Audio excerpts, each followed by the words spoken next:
นั่งภาวนา3 ชั่วโมงเต็มก่อนนี้นางปฏิบัติกุกรรมในเขาพร้อมกันไว้สาเยตนา3 เจ้าก่อนพุทธังที่พุทธาเจ้านั้นผู้เจมีเฮาคาไว้คาออกสาธุธรรมังที่ธรรมานาตาเจ้านั้นผู้เจมีเฮาคาไว้คาออกสังฆังยาริยาแปดเจ้านั้นผู้เจมีเฮาคาไว้คาออกต่อสืบกาเฮาติเลยดูคันธาเปิงดีพระตราสังขากรอิมาหังอัตตาภาวังพุทธัสสะปาริจาชามิกาติอันธาพาเปิงพี่แยมในดูตันพุทธาเจ้าเฮาออกอิมาหังอัตตาภาวังธรรมัสสะปาริจาชามิกาติอันธาพาเปิงพี่แยมในดูตันธรรมะเจ้าเฮาออกอิมาหังอัตตาภาวังสังคัสสะปาริจาชามิกาติอันธาพาเปิงพี่แยมในดูตันอาริยสังขารเจ้าเฮาออกต่อสิกว่าเฮาก็อ่อนกันเนาะผู้หลวงที่ปุญญาก็ปันโตอริยเจ้ากุเจ้าก่อนอริยเจ้ากุเจ้าค่ะในยามเมื่อไหร่ก็ดีอันข้าวอ่ำหูเสเลตั้งกามลงสามเปิงไหลวนพิษไหลลาพิษไหลเหตุพิษมาเจอนานแค้นดอปดปล่อยวางความบันขาวเขาอย่าให้เป็นอันตรายลงอันเหตุตา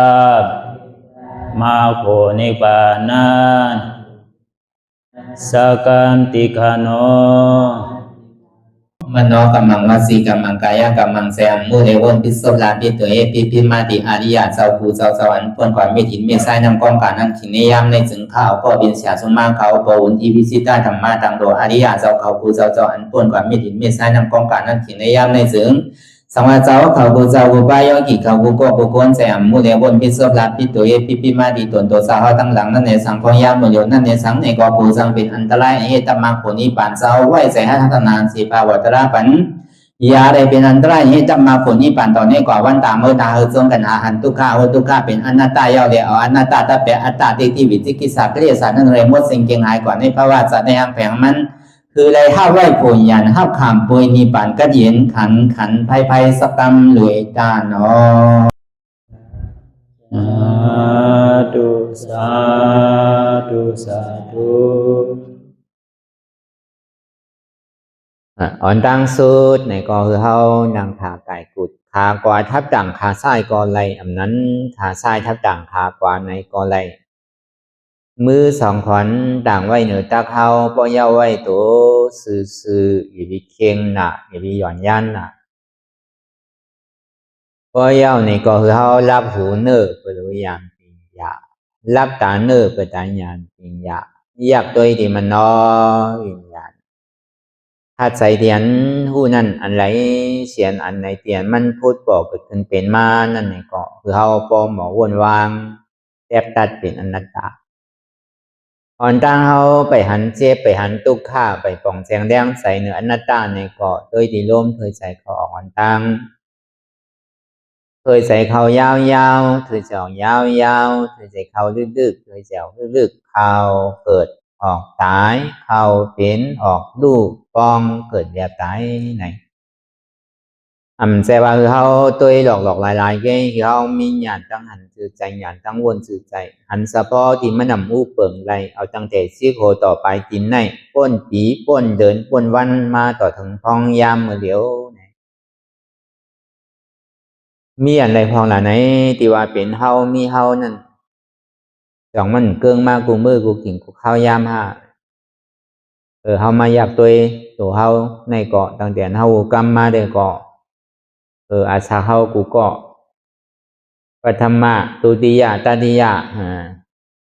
ดอนคำนำได้ก็เป็นตุติยะในตติยะย่อยไปนำก็เพราะนั้นในกินข้าวยามเนี่ยมันไปกลางคืนก็กินกลางวันก็กินอยู่กินถึงวันห้องว่าสังขาราเนี่ยมันกินอายุอาชาเฮากูกินกูข้าวยามกินอายุอาชาเฮากูวันกินอายุอาชาเฮากูเลินกินอายุอาชาเฮากูปีถึงห้องว่าสังขารากำตั้งในบนห้องว่าสังขารนั่นน่ะสังขารตกนั่นน่ะปีใหม่สังขารนั่นว่านั่นก็ครบรอบวันเกิดใช่ไหมเตรียมอาสาวันเกิดเฮาใช่ไหมในปองว่าพอมันเตรียมมาเนี่ยก็อาสาเฮาก็ยาวขึ้นเก๋ขึ้นในปองว่าสังขารเนี่ยมันกินมันเหมือนเก่ามันเปิงมากูมือกูกินกูข้าวยามก็เป็นนั้นในแหละคือเอาลองตั้งในแหละเฮาป้อตีหมออิ่มหมอหมอจานลองตั้งเฮาอะไรมาเกิดเฮาเป็นตายเนี่ยมันเป็นกองทุกข้ามันเป็นทุกข้าเสียสะทุกข้าเดียนมันมีเตะมันก็ดีได้เปลี่ยนเช่นในของที่ตีก็เป็นก้นได้ก็ดีอยู่กำหนำในวานเฮาเมืองเฮาเนี่ยมันอยู่ตั้งใจอาเปสิภูมิเนี่ยมันเป็นวันเกิดเมืองเกิดที่อยู่เฮาเต้ๆนั่นสัตว์เรศานเปตาโซลาไก่หน้าไล่เนี่ยนั่นเป็นที่อยู่เฮาก็เบอร์นั้นมันมีเต้เนี่ยแหละมันมีเต้เป็นเต้นั่นพระเป็นสะเฮาจังที่ห้อนั่นก็เบอร์นั้นมือป่นมานั่นเนี่ยเมื่อนั้นเจ้ายาฮันตาเขาไหลขึ้นหูหันตั้งหลังขึ้นเหมือนหนังเจ้าอนุรุธาเขาใช่ไหมมันเจ้าในไหลตาติ่มนะมันกว่าหันหน้าไล่ทีหนึ่งในเป็นความมียิ่งเต็มปีกมดว่ะผู้ใจมีว่ะอันเท่าใกล้ได้ถอนได้ยินในเฮาว่าดีไหลหน้าไล่หมดไหลก็เหมือนหนังก้นใจเนี่ยมันนำน่ะมียิ่งปอมมีหมอหน้าไล่หนึ่งหมอเนี่ยหนึ่งวันหนึ่งเมืองนั่นก้นใจมีเป็นปากเป็นเหงผู้ยิ่งทำมีหนึ่งก็กำนำได้เข้าดีไหลถอนยินสิไหนเพื่อการสวรรค์นุรุธานั่นมันเอาตาติบมันตัวเขากว่าแน่พอเบอร์มันไหลอีท่ากระถาไข่ตาติบเจ้าอนุรุธานั่นมันสำคัญหันในหมอนาไลลูกหนึ่งนั่นเป็นกากุนยิงหมดว่ะหนึ่งเมืองเนี่ยมีกุนยิงเป็นปากเป็นเฮงเป็นหมื่นว่ะคนใจมีหนึ่งก่อว่ะอันเปิ้นใกล้หันใกล้เหลี่ยใกล้ตัวเนี่ยมันหันก้นใจนำนั่นน่ะเนาะมันก็ซ้ำขึ้นปอกใบชายปอกมาหาพระเป็นเจ้ามาเราลาเนพระเป็นเจ้าก็เหมือนหนังเมื่อหันนั่นน่ะใจเนี่ยก็เบอร์มือปอกพ่นมานั่นเนี่ยกราบไหลกราบนั่นมือไหลมือนั่นห้อมจังหวะเนาะกราบนั่งยิ่งให้ก็มีหนังเก่าว่ะพ่อมใจก้นใจทำดีใจเรียกกันเนาะพอตะลามือไหลก็ว่าในเมืองนาลายเนี่ยวุ่นเจ้าก่อนนำก้นใจก่อนนำผู้ยิ่งในเก๋เพื่อการในเมืองผีนั่นก้นใจซ้ำเก๋ผู้ยิ่งซ้ำน้ำเนี่ยคนผีหนึ่งเจ้ามีนางผีอยู่5 ปักเขาว่าพอเดี๋ยวกาปันฟ้องยามเดี๋ยวเขาในเตะก็แต่ว่าที่นั่นอยู่หนังเก่าก็เบอร์เหตุการณ์นี้การทอดการแมทให้การตาหน้าศีละให้การวิปัสสนาเนี่ยก็ผู้ยิ่งแนะนำก็การมันหลักไล่ซื่อในที่ว่าด้านหน้าตาวิปัสสนาเขาในผู้ใจมันใครนำมือป่นมามือเขาว่ามือป่นมานั่นเขาว่าเปิดปังตะลามือเขาว่า เมื่อปีป่วนมานั่นคนใจทำนำเลยสิคนยิงเมื่อหนังกูตีกูตั้งในเฮาที่หันกูยิงนำกูใจเก๋น่ะเนาะเพื่อการสายไงที่ว่านั่นตาเฮาในก่อนเลยว่าผู้ใจใครนำไว้หนังเก่าก็มใจไหนผู้ใจทำดีใจเรียกกันเนาะเฮาก็เฮ็ดอยู่รู้ในมันใจเป็นผู้ใจมัวท่านในมันใจเป็นคนใจมัวท่านในนี่ครับใครว่าเช่นนี่ก็ที่ว่าหนังเก่าก็เบอร์นั้นเหมือนนั่นพระเป็นเจ้าเฮาจังดีก็เบอร์จอนุรุธาในก็พูดดีกว่าที่ม่านหนังเก่าก็เบอร์มีสัพพัญญูตัญญาพูดตานพระเป็นเจ้าเฮาหนังเก่าก็วันนั้นในพระเป็นเจ้าเฮาจังดีห้อนี่เจ้าอนุรุธาว่าเมื่อปนมาเมื่อกูปอกในกูยิ่งในน้ำหนาวะผู้ใจในผู้ยิ่งในให้หรือผู้ใจวะในบางวันบางเมื่อก็ซ้ำมีอยู่ในกรรมมือเหลียวในผู้ยิ่งหนึ่งก็มีโผเป็นเก่าก็ชิบก็มีด้วยมันก็ดีใครเป็นสินั้นหนังเก่ากะเมื่อกูปองในผู้ยิ่งในป้องเหมือนผู้ใจวะอันกะหาตัวชัดตัวเถอะนั้นหันกล้าหาขายเส้นไหนก็เป็นผู้ยิ่งวะอันกว่าหาลักหาเลือดหาสังก็ซ้ำเป็นผู้ยิ่งวะอันจังหมอยาเก้าโผล่เนี่ยก็ซ้ำเป็นผู้ยิ่งวะอันจะหมอว่ากำเปียดกำเหลียงอันกินเราเมายาเนี่ยก็ซ้ำเป็นผู้ยิ่งหนังเก่าวะเฮ็ดกว่ากาวากาเป็นแบบผู้เขาเนี่ยเป็นก้นไส้เขาไว้วะดูลุ่มลาดูแกเมเนี่ยเป็นนาตีปนพรเกิดออกดูมาเย้านี่ก็เสดปันกินนมไงวะอันปัดอันขี้อันเยี่ยวซะไหนลุ่มลาปัดขี้เยี่ยวซะไหนเนี่ยแต่ดีเฮ็ดเขาเฮ็ดพักปัดหอปัดเฮินซะไหนพันพื้นพันโดซะไหนเนี่ยเป็นผู้ชายวะมันเป็นผลนั่นน่ะผู้ยิ่งในซ้ำเปี่ยวมนวะเมื่อหนังผู้ใจวะเมื่อกลับนั่นก็มีวะเต็มวันเต็มเมืองกว่าเสียงวะเฮาก็ติได้ยินมาหึงได้ยินหนึ่งปอกเมืองที่อันมีผู้ยิ่งเป็นคุณอค่ำซะไหนเป็นคุณหารซะไหนเป็นกับผู้ยิ่งเนี่ยผู้ใจทำเป็นลูกน้องตะเป้ซะไหนเนี่ยก็เมื่อนั้นเนี่ยมันเฮ็ดที่นั้นอยู่ติ๊กๆเนี่ยแหละถึงที่เมื่อเขาตายกว่าเย้าเนี่ยเขาก็กระตกนาลายเสียงก็ในผู้ใจซ้ำปินผลเพราะเฮ็ดลองตั้งดีตั้งสังในซ้ำเป็นกับผู้ใจวะอันเขาเฮ็ดตั้งดีตาหน้าศีลาเนี่ยผู้ยิ่งซ้ำบ่มีวะท่านเป็นผู้ใจหนังเก่านั่นกราบไหลกราบนั่นวะเมียวว่าสังขารานว่านั่นมันหมอปินผลเพราะนานมันตกมือไผมาเนี่ยก็มันก็ปินผลแบบนั้นน่ะเหมือนเมื่อเดียวนั่นน่ะดิโมกรีซีวะประชาธิปไตยวะเนี่ยมันมีส่วนใดส่วนเป็นเหมือนกันน่ะเฮามีลูกล่างเสด้านนี้ก็อยู่เฮาใครกับพ่อกับเจียมไรหนังเก่าอ่ะมันสั่งถูกมาในลูกเฮาซ้ำกับพ่อไงกับต่างอันแปลเลยเฮาก็ทำจังตกถ่องย่อมมันหนังเก่าเนี่ยดิโมกรีซีเนี่ยก็เปิดห้องว่าประชาธิปไตยอันวันนั้นเอาก้นส่วนนำเลิกเอานั่นนั่นก็เมื่อนั้นหนังเก่าอ่ะโผยังมีเมน้อยอะไรรู้เมก็ดอกเอาโผน้อยมันพิษว่ะเขาก็เป็นก้นเขาก็เป็นก้นด้วยเนี่ยป่อมาลอยๆเปลี่ยนมาลอยๆว่ะในกาปันพ่อย่ำมาอยู่ในเกาะก็เบอร์ดิโมกราซีก็เลยก็ใครส่วนใดส่วนเป็นผู้ยิ่งก็โดดในมีส่วนใดส่วนเป็นผู้ใจเนี่ยมันมีส่วนใดส่วนเป็นน้ำหนาเอาดูกำในโดคือผู้ยิ่งอ่อนหูพองเนี่ยก็มันใครมีก็ที่มีหนังเก่าเขาก็หันมาหนังเก่าอันนี้เขาว่ากับกายโดยลองตาลาเนาะห้อมใจว่าดีได้เส้นนี้ผู้ยิ่งใจผู้ใจผมใจหนังเก่าอย่างก็มันหมอปีนผลนั่นน่ะผมใจก้นใจเขาช่างจังใจเรียกหนังเก่าเนาะอันไรเมื่อไรก็เปิ้นว่าเฮาในเมืองนาลายนี่เต็มกว่าเชียงว่ะเมืองนี่ป่านในสังเมืองผีได้สังเป็นกับผู้ยิ่งอ่ะเพราะเป็นนั้นที่เฮาหลบเปลี่ยวๆม้วนๆเอาเพราะมันมีสังให้ตายกว่าจัดในจัดน้ำมาติเป็นสังก็มู่เมื่อเป็นก้นในเปียวทนกว่าเนี่ยเตี้ยนดีๆคือเกิดสังเมกาดารานี่ห่ำใส่ก้นใจห่ำเปิ้นว่าเฮานั่นก็เขาก็หลบเฮ็ดติ๊กๆเอาเขาใครเปียวซื้อเปียวให้ใครเหลซื้อเหลวอ่ะใครเป็นชื่อก็ดีเป็นหนังเก่าก็ในเพราะว่ามันเป็นชื่อนั้นมาเนี่ยตีเตียบข้าวยำไหนข้าวยำนั่นนู้เมื่อไหร่เมื่อนั่นนู้มันจังหวะวันเมื่อเนี่ยมันหมอปินผลไรเนี่ยอยู่ไรแหละถึงเมื่อกาปันห้องยำเมื่อเดี๋ยวมาในบนห้องว่าติโมกรีซีห้องว่าประชาธิปไตยเนี่ยนะก็เอาก้นส่วนน้ำว่าก็ไหลมีแห้งก็ไหลมีอำนาจก็นั่นเป็นใหญ่ก็ไหลมีเงินก็นั่นเป็นใหญ่นะ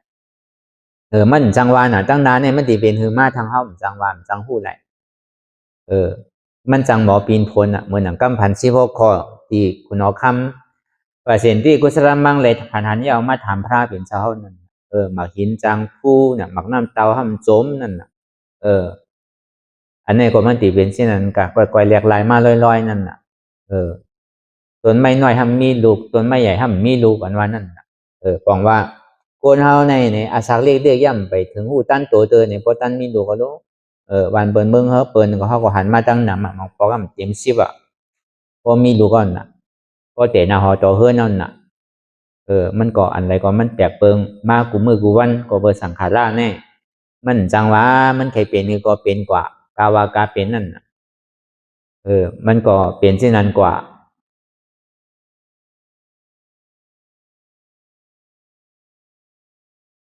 ก็เบอร์นั้นในแหละลองตั้งสังเวกาดาราวันนั้นลองตั้งอันหมออิ่มเบอร์ซานนั้นวันนั้นมันจังปิ่นพลกว่ากาวากาเป็นในก็เปอร์ธิปไตยเนี่ยมันมี3มันอัตตาธิปไตยวะ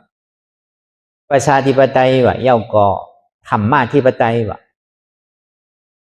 พอป้องกันแต่เขาก็อัตตาธิปไตยนั่นประชาธิปไตยก็เดโมคราซีนั่นน่ะธรรมาธิปไตยเนี่ยเพราะว่าเอาอัตตาธิปไตยเนี่ยพวกก็เลยสอนชื่อกว่าทั้งนั้นน่ะเอาผู้กะลาว่าเอาผู้โกก็นั่นว่านี่เด้พวกผู้โกอ่อนพิษเนี่ยก็เขาก็พิษจอมนั่นก็มันสร้างทุกข์ว่ะก็ดีเอาผู้โกว่าเป็นเปิงหลงมันเนี่ยก็ดีเอาประชาธิปไตยว่าเนี่ยพอเอาส่วนก้นนำว่านี่ก็มันไปเข้มว่ะเพราะเมื่อไรเลยจอมธรรมาธิปไตยก่อนว่ะมันจึงดีหลอดแล้วมันจึงดีทางห่างมันจึงดีอยู่จอมศีลจอมธรรมไรวะก็วันนั้นน่ะเปิงหลวงมันในเฮาหลวเอาธรรมาธิปไตยเอาธรรมเป็นที่ปึงนั่นพอเอาผู้โกเป็นที่ปึงแน่พอผู้อ่อนโหนำพิษก็พิษกว่าจริงๆนั่นน่ะจังว่าเฮาก็มีไว้เย้าในธรรมาธิปไตยในสีพระเป็นเจ้าเฮาเลยห่อไว้นี้ในข้าวตัง45 บาทลุ่มๆนั่นอภิธรรมะ42,000เหงสุตัน21,000เหงวินัยะ21,000เหงนั่นทำดังโมตังเสียงในมีอยู่84,000เหงแม่พระเป็นเจ้าก็ว่าไว้อยู่ว่าเย่ปียุ่มเขาว่ะสุหันปอสุเมสุก็เย้าเหมือนสุยังตึกจ้างตึกกำดาราอยู่นั่นเย่ปีกึ่งกลางยุ่มว่ะเขาสุหันเก่าพระเป็นเจ้าก็เย้าเย่ปีเน็ตยุ่มว่ะที่อันเก่าห่อไว้ดีๆงามๆนั่นสั่งว่าได้ทบได้ย่าเย้านี่ก็ยุ่มแต่ตอนของพระเป็นเจ้าเฮานั้นยังว่าไว้เช่นนั้นเมื่ออย่างนำธรรมคำสอนนั่นก็ในเป็นเช่นนั้นก็นาเป็นเช่นนั้นก็อย่าวินเนียยุ่มเซ็งๆว่ะพอมาทัดตัวในปิฎกา3 กองก่อนพอมันใจก็ยุ่มพอมันใจอย่าวินเนียยุ่มว่ะจังเอาเฮาพี่เลยเนี่ยว่ะอันนี้เฮาว่ากับกายได้ลองมันผ่านยากกันนี้อีกเนี่ยก็เฮาก็เอามาเขาใจนั่นน่ะกับไหลกับนั้นมันจังว่ามันใครเป็นคือก็เป็นกว่าหั่งมันนั่นน่ะก็ในทางปองหนึ่งซ้ำจานุรุธาในซ้ำขึ้นกับหันทางว่าจานุรุธาก็บ่มีตาติบก็อันเมียวเปิ่นพันก็ซ้ำหันนั่นเนาะลายแสนกำพาลายสังเตียนมันหันกว่านั้นในแผ่นดินเมืองเตียนเฮาอยู่พ่องย่ามมือเหลียวในอันที่มันเป่าพางนี่มันมีว่ะในโลกุในเนี่ยว่าตั้งไหลก็เป็นหอเป็นเฮือนมดว่ะเป็นที่อันปลูกอันซ้อมมดว่ะอันที่วางเป่าอันที่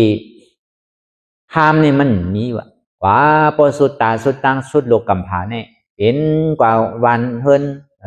วันโกนเนี่ยเต็มกว่าเชียงว่ะอันนั้นก็มันก็ซ้ำมีลองตั้งคำใจแลมาไว้สาพระเป็นเจ้าว่ะไว้สาถึงบุญคำพระเป็นเจ้าเฮาค่ะเป็นในกับหันที่นั้นมาจ่องมันใจเตี้ยวค่ะ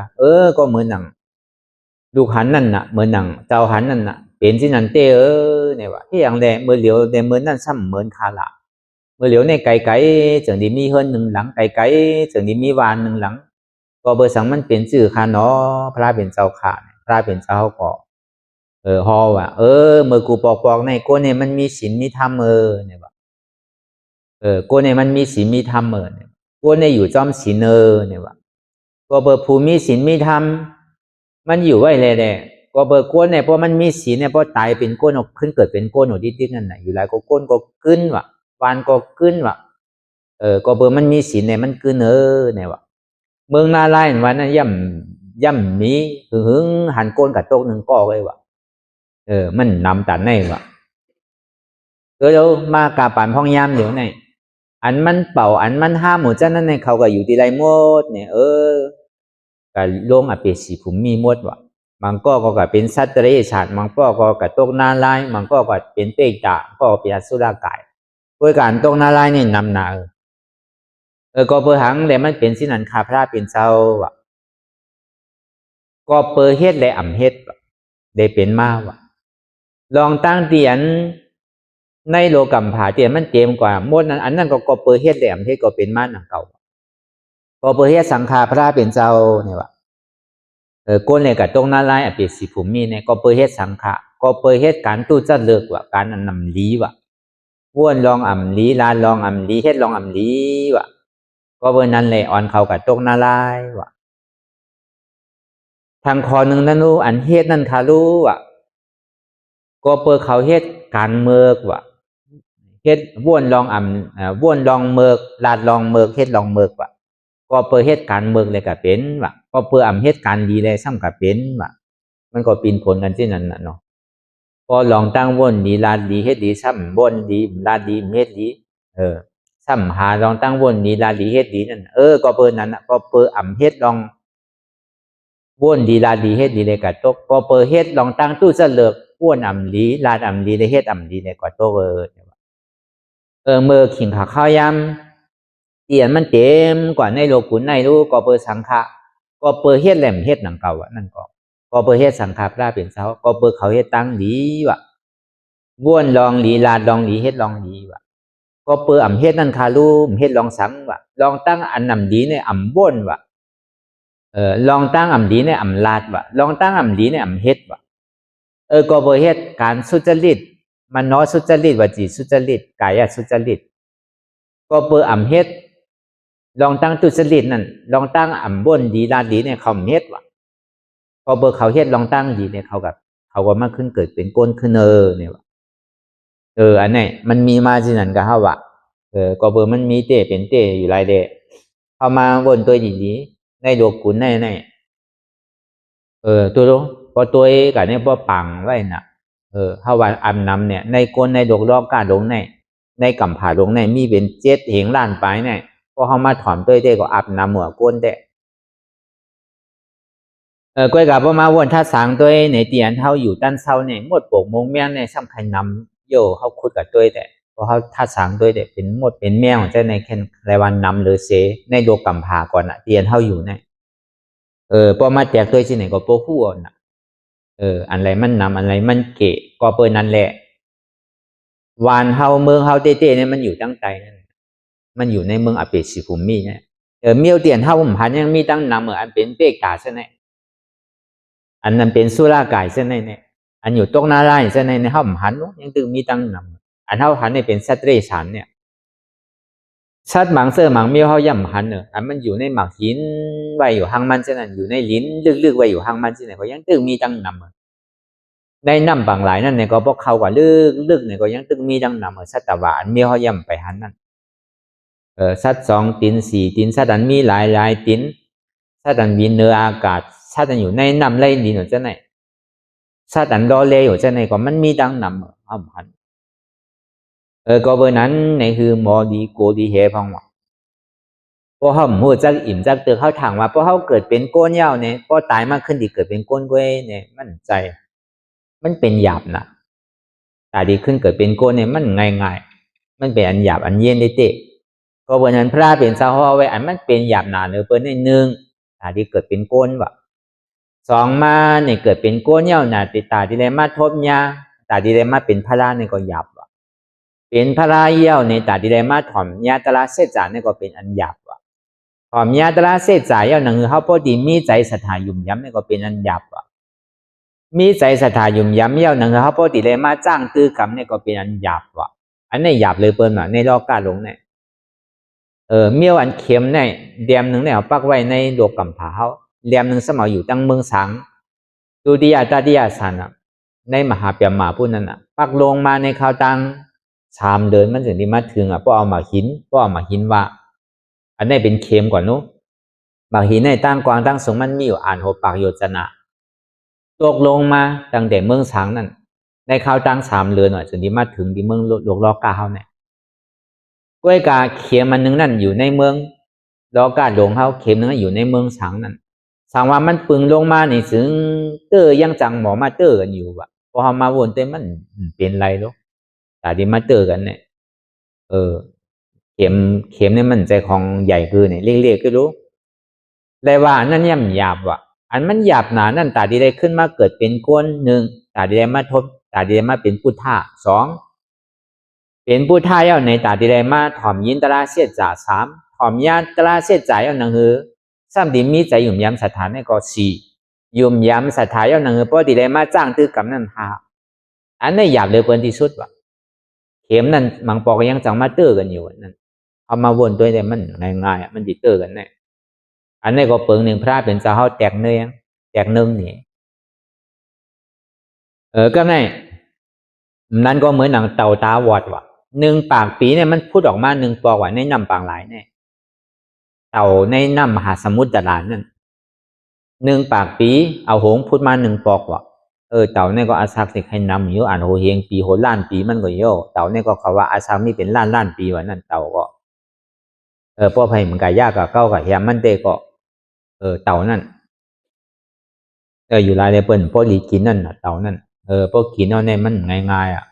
มันในขามบทขามทางมันนำอ่ะอยู่ลายเต่าเนี่ยอาศักมันยาวหนาว่ะเต่าตาวอดว่ะซ้ำเป็นนมล่อเปลี่ยนเป็นหู้นั่นว่ะไหลกว่าน้ำปังลายลมตั้งออกพัดกว่าตั้งตกลมตั้งตกพัดมาตั้งออกลมตั้งห้องพัดกว่าตั้งจานลมตั้งจานพัดกว่าตั้งห้องเจ้าก็1 ปากปีแดเต่าตาหวานเนี่ยพุดหัวออกมา1 ปอกว่ะคือมาซุบยาเตียนล่อโวนั่นดีๆที่คู่ล่อโวนั่นดีๆว่ะโอแองโวดีๆว่ะมันดีเป็นไรมันดีซุบกันไรอยู่เนี่ยมังเผามังปอกก็ยังจังซุบยังเป็นอันง่ายเลยเสียนอะไรมาตาดีได้ขึ้นมาเกิดเป็นก้นในก่อนว่าตั้งหยาบมันเนี่ยก็ง่ายๆอย่างเก่าเนาะเขาว่าก็พระเป็นสาวาเต้เนี่ยก็ตาดีขึ้นเกิดเป็นก้นในหยาบตาดีมาเป็นพุทธะก็หยาบสามารถตาดีได้มาถ่อมยาตราเสจาก็หยาบถ่อมยาตราเสจ่าเย้าในซ้ำดีได้มามีใจยุ่มย้ำสถานในก็เป็นอันหยาบยุ่มย้ำใจสถานเย้าหนังเลยปกติมีลองตั้งคัดใจตาลาก่อนนี่ก็เป็นอันหยาบอันนี้พอเป็นตัวพระเป็นเจ้าเขาในก็เปิดพระเป็นเจ้าในป้อมเกิดเป็นก้นก็ห้ามเป็นผู้ท่านังเก่า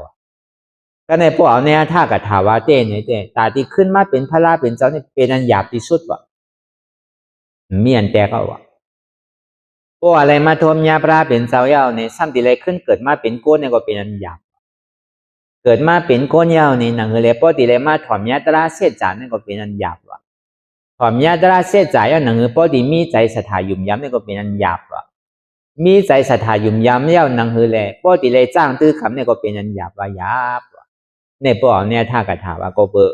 ยองย่อพระเป็นเจ้าเอาพระเป็นเจ้าเป็นเงานั่นน่ะเขามาวนทัดสังด้วยดูพระเป็นเจ้าในตีป้องมาเนี่ยง่ายๆต่อหนังเก่าในหลวงมหาพระเจ้ากับเตียนเขาอยู่พ้องยามเมื่อเหลียวในพระเป็นเจ้าป้องมาสีสัวนั่นเลยว่าโลกันเขาอยู่เมื่อเหลียวเนี่ยได้ว่ากามลีได้ว่าแคมเตียนเขาเลยมาคึดพระเป็นเจ้าเนี่ยได้ว่าเขากามลีพอเบอร์พระเป็นเจ้าทางสูงมากก็ลงให้มันดีแตกไปแล้วตาวันออกเจ๊ถอยเอาก็เรียบร้อยเอามีเอาที่มีทางหลายปอกจังว่าเขาคืนอันเจ้าเขาไปหน้าเขากับเป็นช้างหมดเป็นพรมเป็นช้างหมดเอา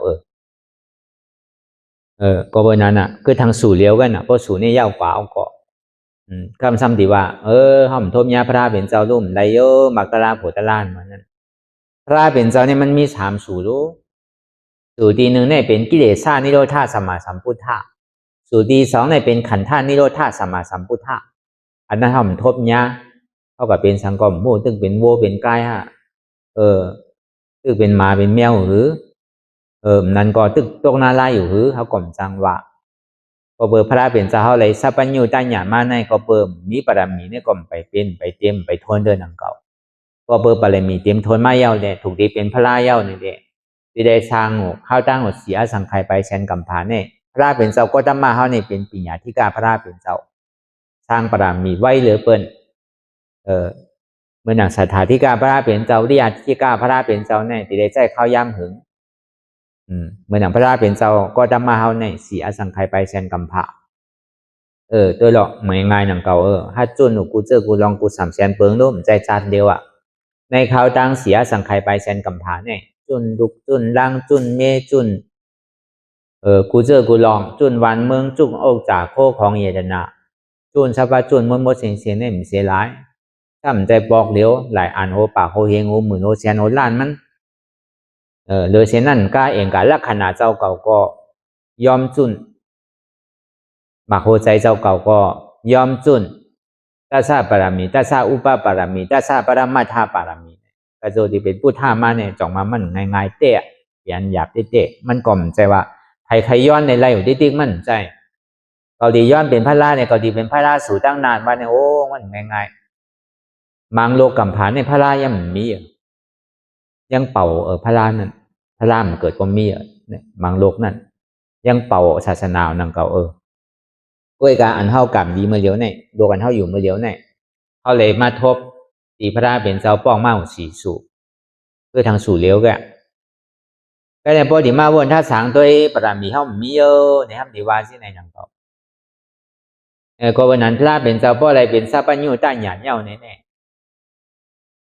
เหมือนกิเลสสามมดสุดเสียงเก่งหายกว่าเมื่อเคืองลางนักอันมากเขามาผ่าซับตัดแต่กิเลสสายหิงหาปักไว้กำเดียวนั่นเนี่ยคืนมาเป็นผู้ท่าเย้าเนี่ยในสัจเวลาตั้งหมดตั้งเสียงในโลกธาตุนั่นแรงกว่าเชียงว่าอีเขาสางเขาในสาธุเอาเขาหู้เมื่อเดี๋ยวเนี่ยหน่อรองซีทาท่าเนี่ยเป็นผู้ท่าเย้าขาเขาก็โจมหนาวังก็เบิกเขาก็ซ้ำโฮมสร้างบารมีจอมพระเป็นเจ้าเนี่ยก็เลยถอนพระลาเขาติไรตะลานั่นน่ะก็เบอร์นั้นเนี่ยเขาก็สาธุเอาเนี่ยก็ผลกว่าเมื่อวันในเมืองผีเนี่ยในเมืองอะไรนั่นอันเป็นรับสิ่งพิษไว้ในเงาเลี้ยงเนี่ยคือกว่าเลยเขาหันกันว่าตีเต้ในห้องตกก็เหลียวรุ่นไหนคนตกนาลายเนี่ยนำหนารุ่นไหนอันมันไผ่ลูกไผ่ห้อนไผ่ไหม้สินะกึดแปดเสียงเงาแรงพระเป็นเช้าเนี่ยอันอิมาผ่าซัดตัดแต่กิเลสสามเนี่ยเขาก็สาธุเอาก็สาธุเอาเย้าเนี่ยก็ซ้ำโตขึ้นได้ใจกามเจ้าเก่าขึ้นนั่นน่ะ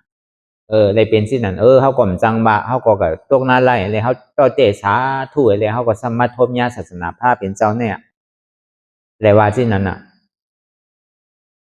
ก็เบอร์นั้นเนี่ยมันง่ายๆหนังเก่าก็ในเฮาชั้นนี้เข้าใจเรียกว่าห้อมทบญาศาสนาพระเป็นเจ้ารู้บารมีห้อมมีรู้เนี่ยใครว่าที่หนึ่งก็ดีว่าหนังเก่า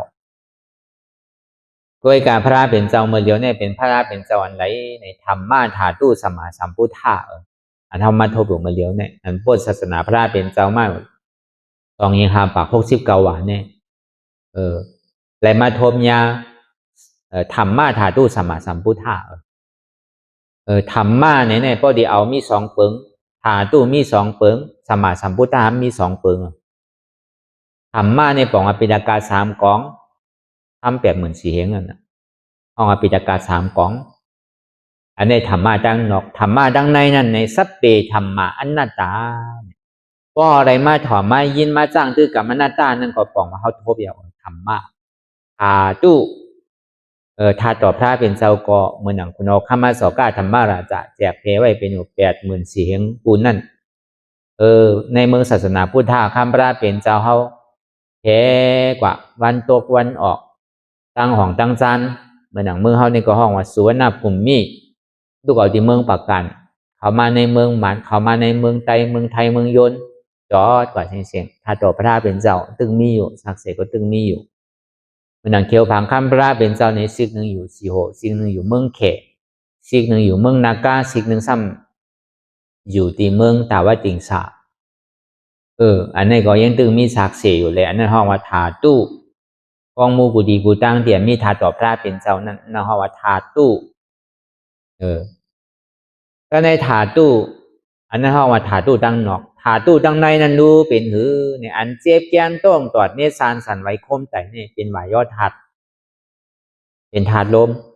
อันไม่กระดุนหนาวเนี่ยเป็นเตโจถาดไฟอันนักบวรแข็งเป็นปฐวีถาดลิ้นอันจับยายจึงหยอดเป็นรูเนี่ยเป็นป้อถาดน้ำอันนี้ป้อหันกำไรก็ป่องเข้าทบญาถาดทบญาถาดพระอยู่ เฮาหันอยู่เมื่อเลี้ยวเนี่ยมั่นใจง่ายๆนังเก่าเฮากว่าไวในเซต้าในห้องไปหันนั้นในเกาะไวเป็นปากบอกเฮงบอกก่อมย่านังเก่าอันนั้นนังรับตาได้หาอยู่เมื่อเดียวในเฮาย่ากำไหลกำนั่นถ้าต่อในเมืองเฮาก็อยู่สองนาพระเป็นเจ้าเนี่ยเมื่อหนังคุบเขาไว้พระเป็นเจ้ากูมือกูวันเมื่อหนังยอมหับที่พระเป็นเจ้าเฮามีอยู่เป็นอยู่แน่จังว่าคือเฮามีหลองตั้งเยือนตั้งอดเฮาเลยมาทบญาทาเดียวทัดแจดทัดหมานทัดแมนที่มันอยู่ในตัวในใจมันใจว่าอยู่ที่ไกลมันใจอยู่วันเมืองเขมันใจว่าอยู่เมืองกะลาอินเดียปุ่นมันใจอยู่สีโฮอยู่ที่ใดที่หนึ่งเมืองเขมใจเนี่ยมันอยู่ในหมักลำหัวใจเตียนเฮาหันอยู่คู่อยู่พองยามมืออยู่เนี่ยอันในปองว่าเฮาทบญาทาเดียวสัมมาสัมพุทธะเนี่ยนะสัมมาสัมพุทธะซ้ำแจกไว้มีสองอันเก่าเหมือนพระราเฮ็ดอยู่เมื่อเลี้ยวนั่นน่ะเป็นหนทางพระราเป็นเจ้าเป็นขันธาราชเนี่ยนะเป็นห้องว่าเป็นพระเป็นเจ้าตรัสรู้สัมมาสัมพุทธะในเงาโพธิญองที่พุทธะกายะเมื่อเดือน6 มนจำนาเมืองเลียง6 โมงไลตรัสรู้เป็นสัมมาสัมพุทธะนางมหาปรินที่เงาไม่หย่องโพธิบินนากว่าตั้งออกเนี่ยห่างกันเท่าเย็ดอยู่พองพยายามเมื่อเดือนเนี่ยเป็นพระเป็นเจ้าได้สัพพัญญูใต้เนี่ยเมื่อเดือน6 มนอันนี้ก็เป็นหนทางที่ว่าเป็นกระเปียโยพะลาวเนี่ยก็ก็ตัวเป็นไตก็อาศัยเป็นเหมือนไตอยู่บางปอกว่าเหมือนกะลาอยู่ก็ตัวดังค้างหลังวงไว้รุ่นนอกที่ว่าไตก็ใจที่ว่ากะลาก็ซ้ำใครเป็นหนังเก่าก็เปิดเขาว่าได้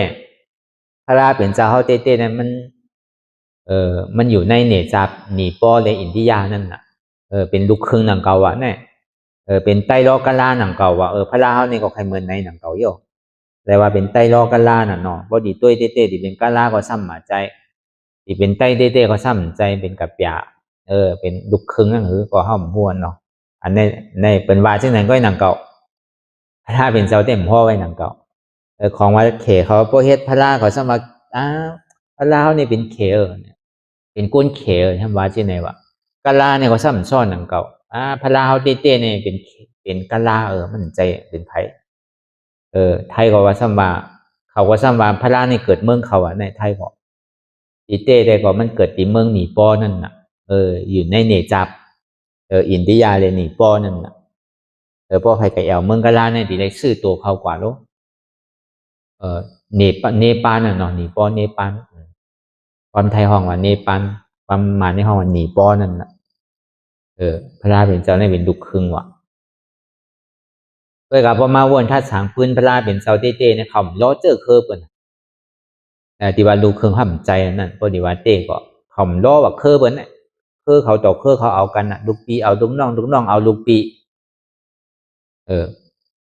ก็เบิกกาปานทองยามนั่นเปิ้นซ้ำมียุ่มพอดีว่าเจอเคิร์ฟขุนเนี่ยเขาล้อเปิ้นแมดเลยเปิ้นเขาเนี่ย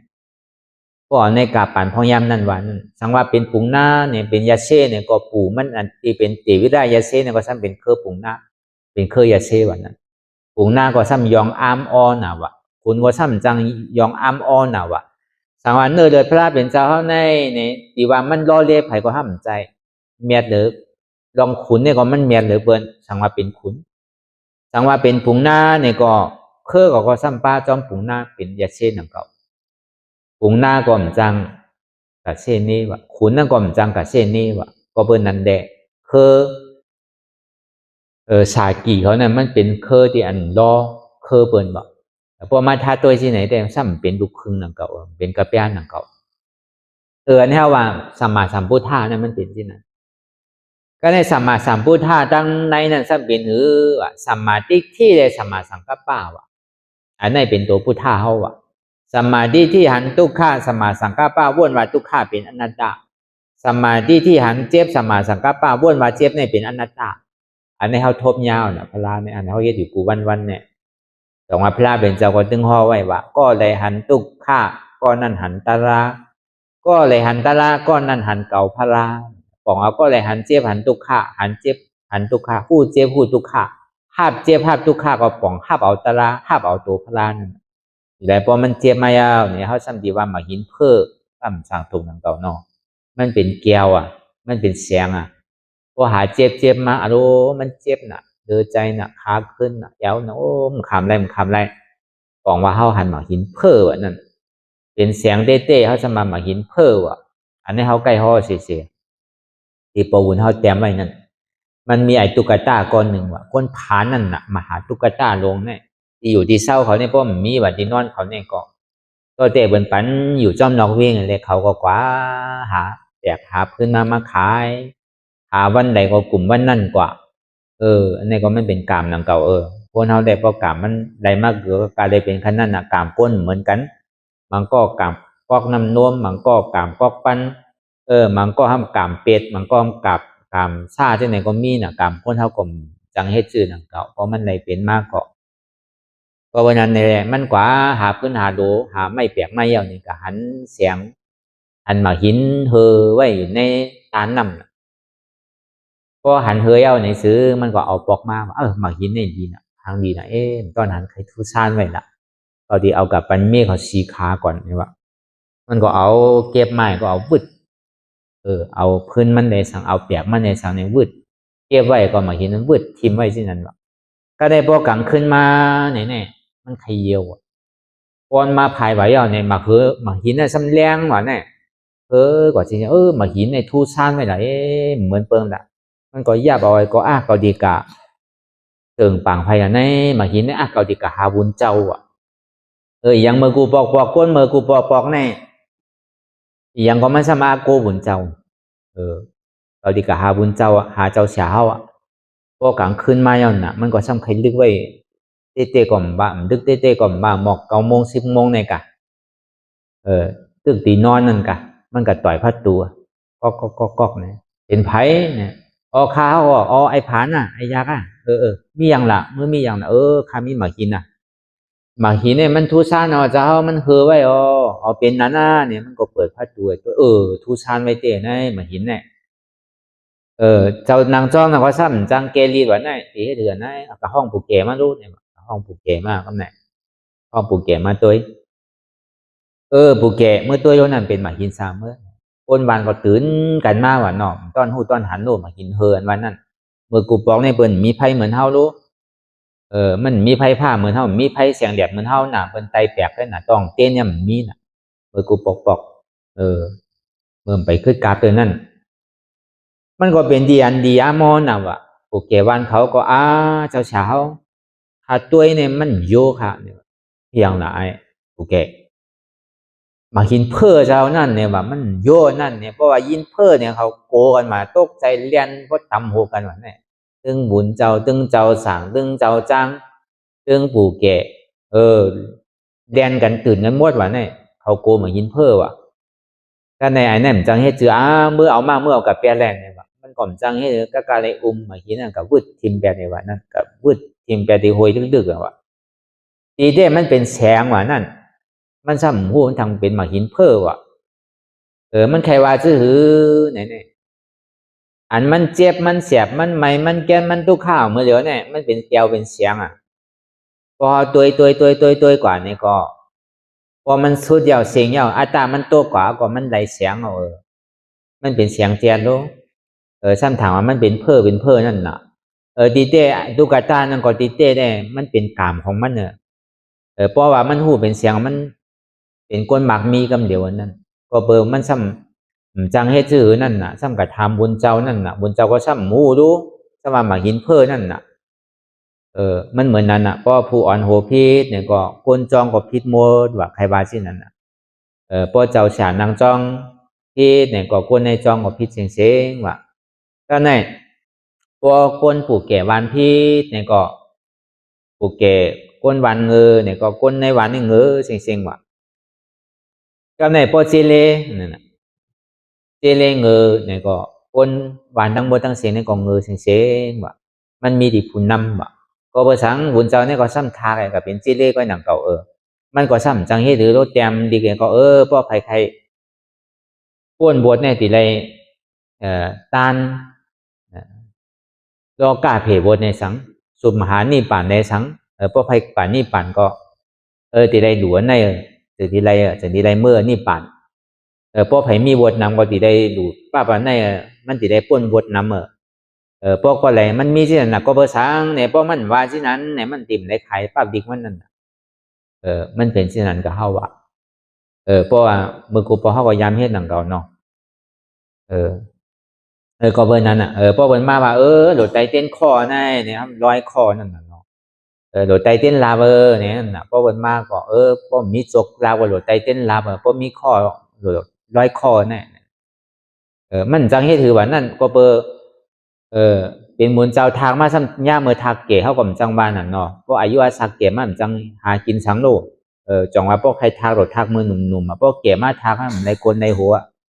มันจังก็เฮ็ดการสังกินเด้อยู่ไรมือกูบอกมันบาไปอย่าไปไก่หยอกวุ้นเจ้าวุ้นจ้างเขาอันเขาอาศักเก๋เนี่ยเพราะเขาทางมาเนี่ยเขาดีได้เลี้ยงเขานั่นอย่าไปว่าเขาดีมาเลี้ยงเขาอยู่ไรเป็นต้องไว้อันเป็นเขาใกล้วันนั่นแต่กาเขาไว้วุ้นเจ้าเขาเก๋เขาเท่าอย่าไปมาอุบมาโอสังเอากำพวกเขาทางมาคำจังเฮ็ดหาสังเดียงสู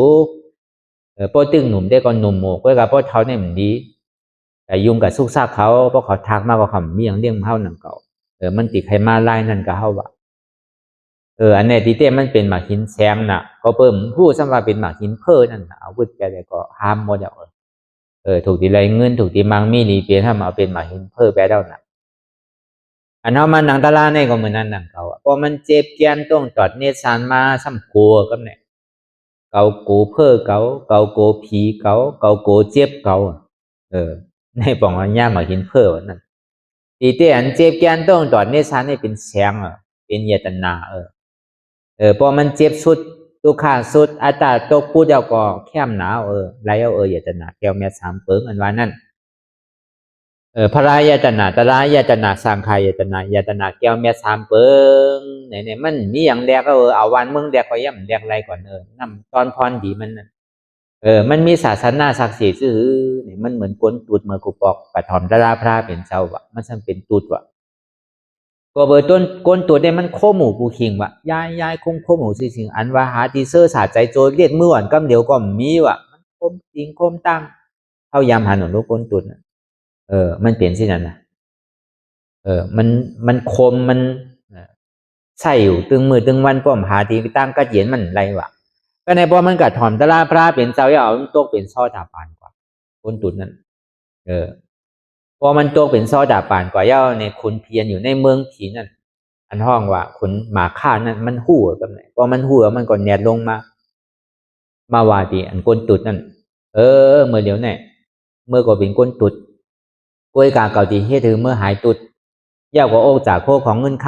ำเมื่อใครไรสังกดีปันกล้วยกาเมื่อติไรว่ากำสามขอว่าหังกอมยุมพระรากอมยุมตรากอมยุมสามขาเมื่อวานที่ไหนจังดีไรมันไรเมื่อเป็นก้นตัวดูเมื่อวานที่ไหนเกาดีปันเมื่อใครไรหังเกาตัวดูเซต้าเนี่ยก็ใจเขาเนี่ยมันตัวยาวเนี่ยเมื่อซ้ำเป็นไผ่เนี่ยก็เป็นคนผีผียอกให้เมื่อกว่าหรอกเมื่อเป็นมาว่าหังเก่าเมื่อเหลียวเนี่ยก็อะไรยตนาอันเมียได้ว่าพระราตราสังขายตนา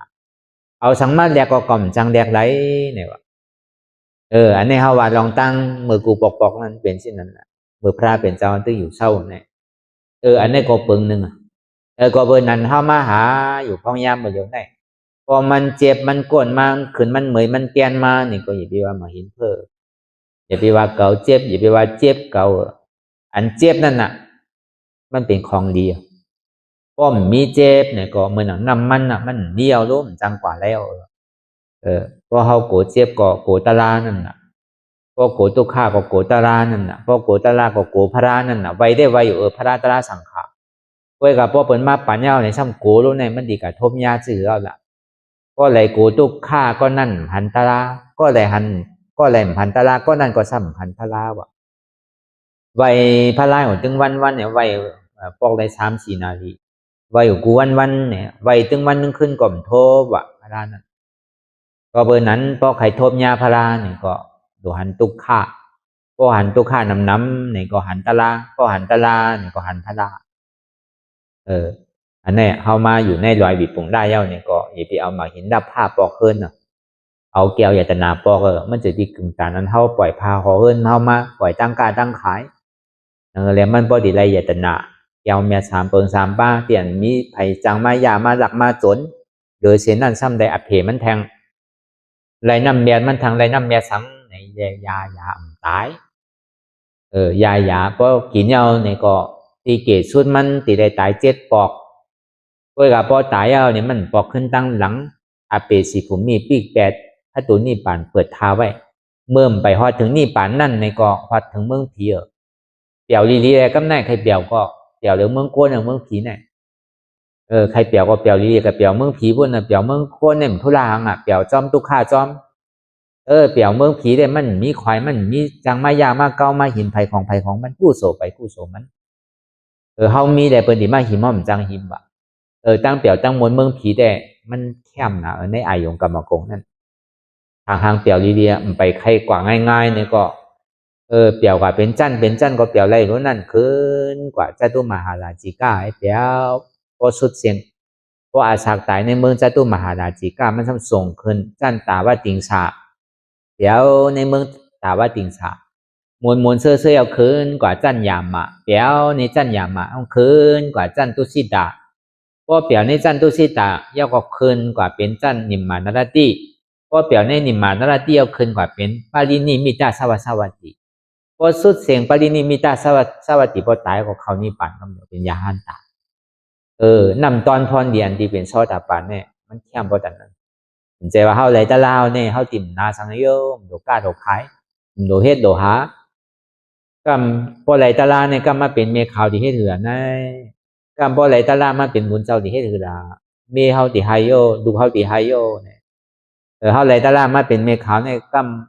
โอ้เขาตีไฮโยดูเขาตีไฮโยใช่เป็นอริยะก็เป็นมีผัวมีเมียอะไรอยู่เหมือนหน้าถ้าเป็นนิกาชาเทเป็นอริยะตึงเฮิร์นั่นลูกยิงสองก็เป็นอริยะลูกใจก็เป็นอริยะเมียก็เป็นอริยะโตอันหน้าถ้าเป็นนิกาชาเทก็เป็นอริยะ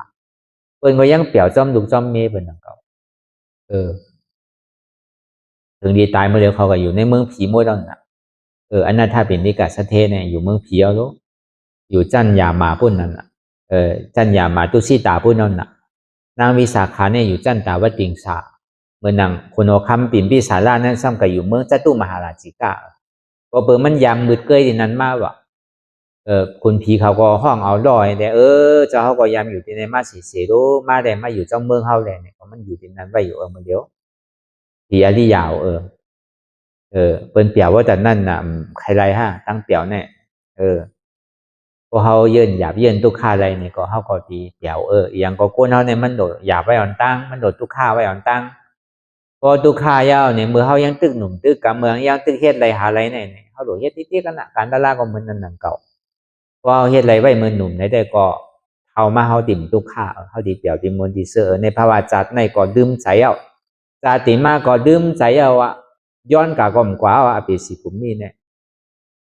ดีใครไรนั่นตั้งเปี่ยวตั้งมนถ้าว่าโดดถึงจันยาหันตาเตือคือมันไรซอดาปานก็เขามีลูกมีเม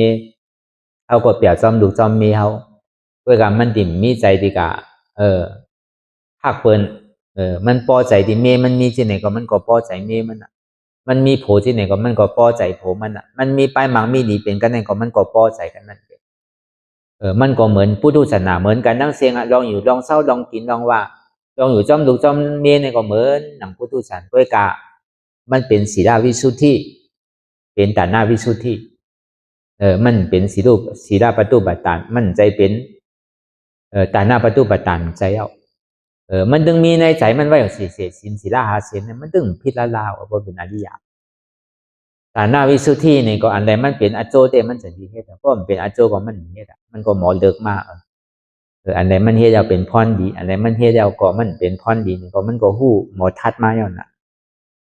อันนี้มันเรียกว่าเมียตัวก็คือล่ะเขาหลกคำในอ่อนตั้งในกล่าวมอค่าตัวนี้เนี่ยพอดีมาถามตัวเองเนี่ยมันหยาบบ่ฮ่าเนี่ยได้ก็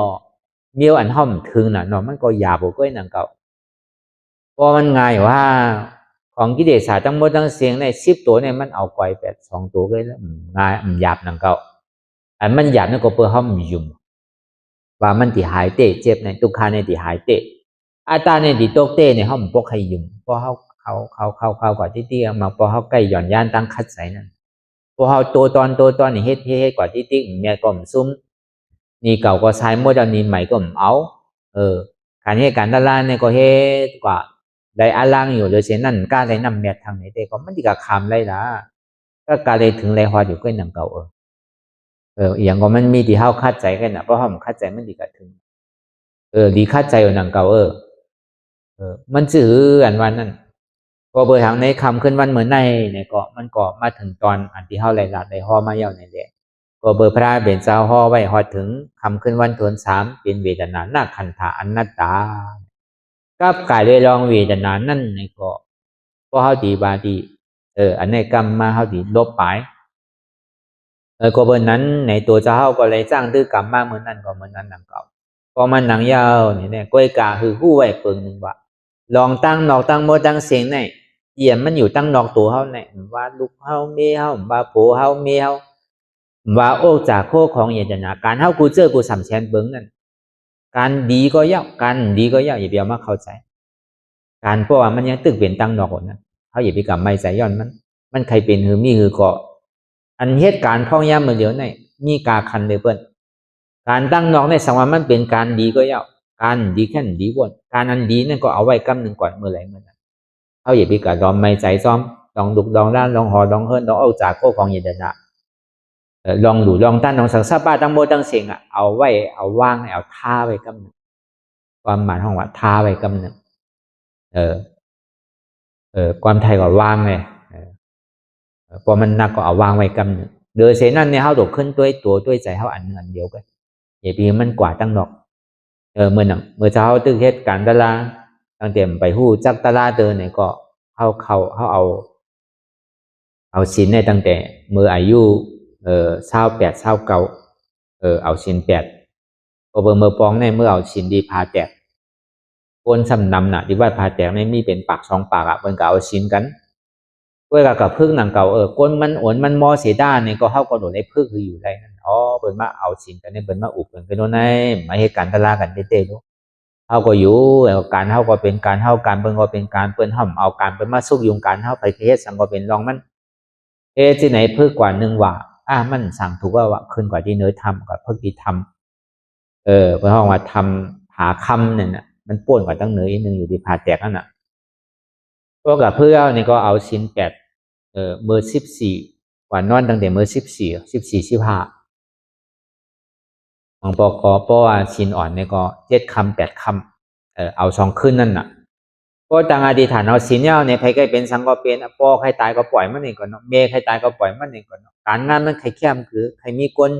บางมีดีเป็นมากคือก็ปล่อยมันเองก่อนเนาะการเก่าเนี่ยไอ้ใหญ่ถ้าเขาดีเหตุการณ์เขาเนี่ยดื่ม8เสียงเฮ็ดที่นั้นก่อน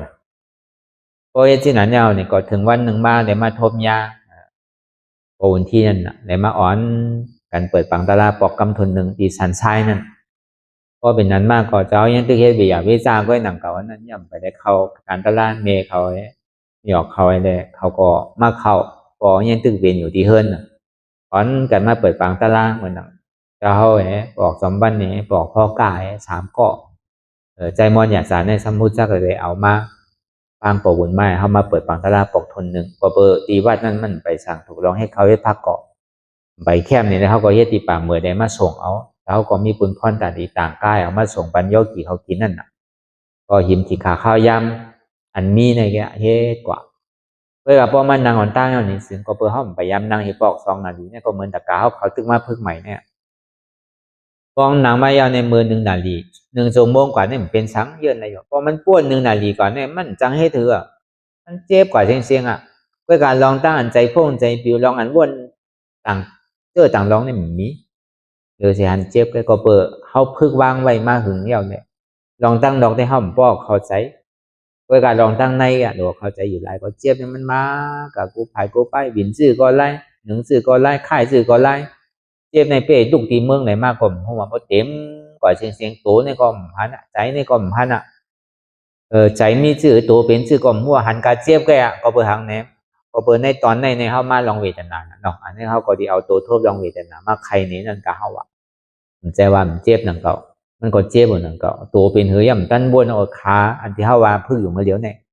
ขาขึ้นหน้าเอวขึ้นหน้ามันมีมันต้องขึ้นแบบเสียงถึงเจ็บกว่าตั้งโหถึงตีนตั้งเจ็บเนี่ยเวทนาเนี่ย เขือเนี่ยลูกทีไรมากว่ายังขึ้นนะเพราะย่ำเป็นพื้นเนาะพอจุ่มวงไปกว่าเอาก็ที่ให้ถือเนี่ยพอมือตัวเปิดยังตึงนั่งอยู่ใจนะเขาก็ลองนั่งเยอะบอกในแต่เป็นถือก็โอดเอาเยื่นเอาเพื่อการพอติดนั่งทำกรรมมาได้เขาหรืออยู่จอกอยู่เจนนึงอยู่กับอยู่ที่อันเปิลผ่านนั้นเนี่ยตัวเนี่ยมันใครขำอะไรรู้ในเจี๊ยบเนี่ยว้วนอยู่ในใจเช่นนั้นก็ไม่ทางใจหนึ่งซ้ำว่ามันไรเขาทำอ่อนโหบนไม้เนี่ยเขาซ้ำกันรักสึงรักซิมยายเบอร์เนอร์ที่นั่นเนี่ยมันดูกับอยู่ซื้อนาตั้นตาบนกำเดียวดูกับอยู่โหนาบนกำเดียวดูกับอยู่ชิมหอมเตียนบนเบียดล้อมเขาไว้ตั้งนาก็มีตั้งหลังก็มีตั้งซ้ายตั้งขวาก็มีเพราะเขาหนึ่งเขาสั่งเนี่ยเปิ้นดีหันเปิ้นดีหู้มันบอกซ้อมว่าอยู่ตั้งหลังเขาหน่ะเนาะมันบอกมันเจ็บมาแต่พอเหงียงพวกกะที่เสียหูก็เนี่ยซ้ำนางไงได้เอาหัวโกมโลกก้องซ้ำนางไงได้เอาหลังใจก่อนกะที่เสียกันเป็นกั้มหมดดีใครโคนตั้งปลายเจ็บเนี่ยก็เดี๋ยวนี้เจ็บอะไรพวกเหงียงว่าตันเหมือนหนังไม่พวกเหงียงไว้พวกก็เป็นเช่นนั้นตั้งเจ็บมันเจ็บเต้ร่มจังเฮ็ดเสือก็กาก็ซ้ำจังลูกเพราะลูกทำดีอายกันเยื่อนสีเยื่อนหายวางก่อนนิดเดียวก็ได้เพราะเป็นนั้นมาเนี่ยมันลูกที่ไรมากโมกำเดียวเวทนาเนี่ยพอมันท้องเขาก็หายกว่ากำเดียวเวทนาเนี่ยอีกหนึ่งกล่อมเหลือเสียนหนึ่งกล่อมขึ้นหายไปเสียงโลพอเป็นนั้นมาได้พวกใครลูกอะไรเลยกากำเดียวใครลูกอะไรแลนกากำเดียวตั้งเปี่ยวตั้งหมดมันถามว่ามันดิ่มหายเตี่ยวแล้วในอดมาตื่มเป้ตาเป็นวันในที่ไหนโย่เนี่ยหายกับม้วนหนังเก่าเพราะหายกับย่อเนี่ยมันเปี่ยวนังมันเปี่ยวนะมันเบาเนื้อเบาตัวเบาใจกับม้วนเจ็บเนี่ยถามว่ามันจะหายลงก็ในเพราะเป็นนั้นในปีที่น่ะจมเซ่อน่ะให้ลาดหนาวไม่มีอะไรแมกมีอะไรมันเยื่อนได้ทีเดียกูบอกได้ห้องเป็นก้นหมอลาดหนังเก่า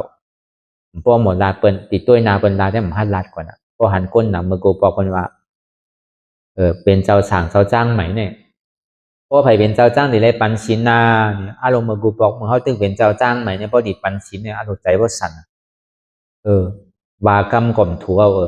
นาโมตัสสะเนี่ยว่าผมใครกว่าแล้วนาโมตัสสะเลยสังพุทธังธรรมังสังฆังเลยสังปานาที่ปาตาเนี่ยใครกว่าให้มาเป็นปันชิน5เป็นชิน4ก็แล้ว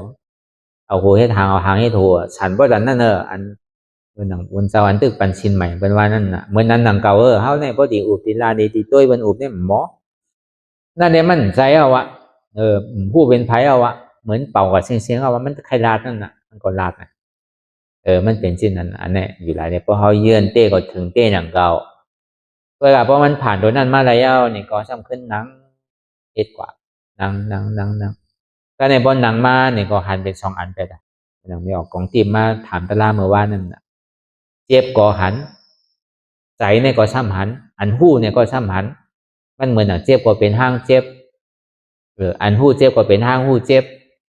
ใจก็เป็นใจมันเป็นเช่นนั้นที่ว่าเจ็บก็ซ้ำเจ็บซ้ำว่างเลยอยู่บนห้องไว้อยากรูปอยากหนามนั่นเพื่อการดีเราฉาเป็นเนี่ยตัวเขาเนี่ยอยู่ที่ในเพื่อการเหมือนหนังความวิญญาณเขาซ้ำกันอยู่เนื้อกลางอยู่ที่เนื้อวิหารนี่แหละเป็นอยู่ซื่อเป็นมีซื่อเป็นนางซื่อหันเป็นหมด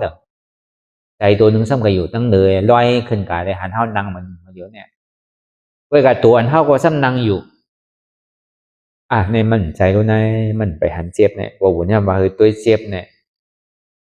ใจเขาเนี่ยเปิงรู้ในเนี่ยปอกขึ้นมาตัวเจ็บขึ้นพอปอกขึ้นมาตัวเจ็บสู้อยู่3 วันเขาก็ยามนั่งปอก3 ชั่วโมง4 ชั่วโมงแต่ก่อนนั่ง3 ชั่วโมง4 ชั่วโมง5 ชั่วโมง6 ชั่วโมง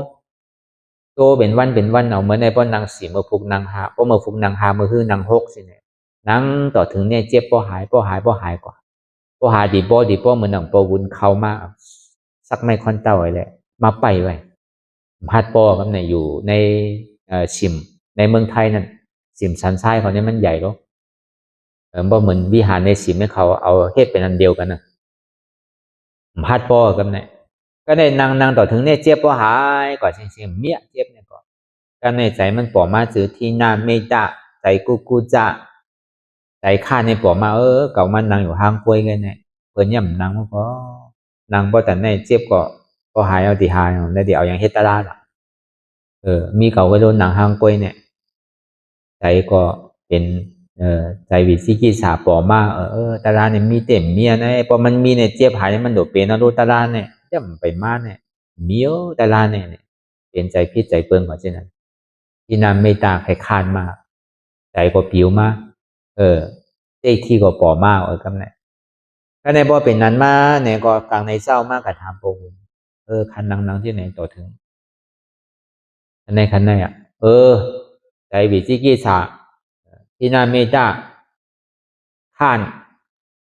ใครรับใครนอนใจพงใจผิวตะลานเนี่ยมีเต็มหู้เนาะอันนี้โปรบุญเนี่ยว่ามาหมดใจเฮาบนเนี่ยให้ย่ำถามโปรบุญว่ามันหนังโปรบุญกับหันเพราะเป็นนั้นได้บอกเมื่อเฮือนเอาไอ้เป็นอุตสาห์เลี้ยงเขาเฮ็ดสังมาปันเขากล่อมใจหนูเฮียงมาเขาตัวเต้นหนังตะลานเลยเนี่ยซุ่มเขาบนแกซุ่มเขาบนแกซุ่มเตอร์กำเหนียวกำไหนก็เป็นนั้นแล้วก็ใจมันตัวหลังกับเขาซ้ำเป็นก้นเฮ็ดเบียเวจ่าปวุนซุ่มลางปวุนตรงนั้นก็ในบ่เป็นนั้นมาในก็บ่ขิงขาข้าวยำนั่นห้อมหลังอะไรเฮ็ดเตะซ้ำใครเฮ็ดตะลางเนี่ยซ้ำมีคนตามที่ทราบกันมาตามเอาก็ซ้ำได้มาเฮ็ดกันตะลาง3 วันเงินอย่างเก่า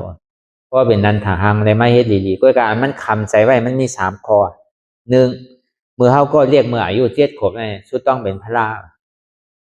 หันเรียกก็ซ้ำตัวเรียกทำใจมันเรียกหนังเก่าเนาะซ้ำมีลองตั้งกับเยืองไว้นี่ก่อน2มาเนี่ยเฮาซ้ำมีเป็นสละเฮาซ้ำเป็นก้นไตเต้เนี่ยเป่ากระถาที่ในน่ะเนาะ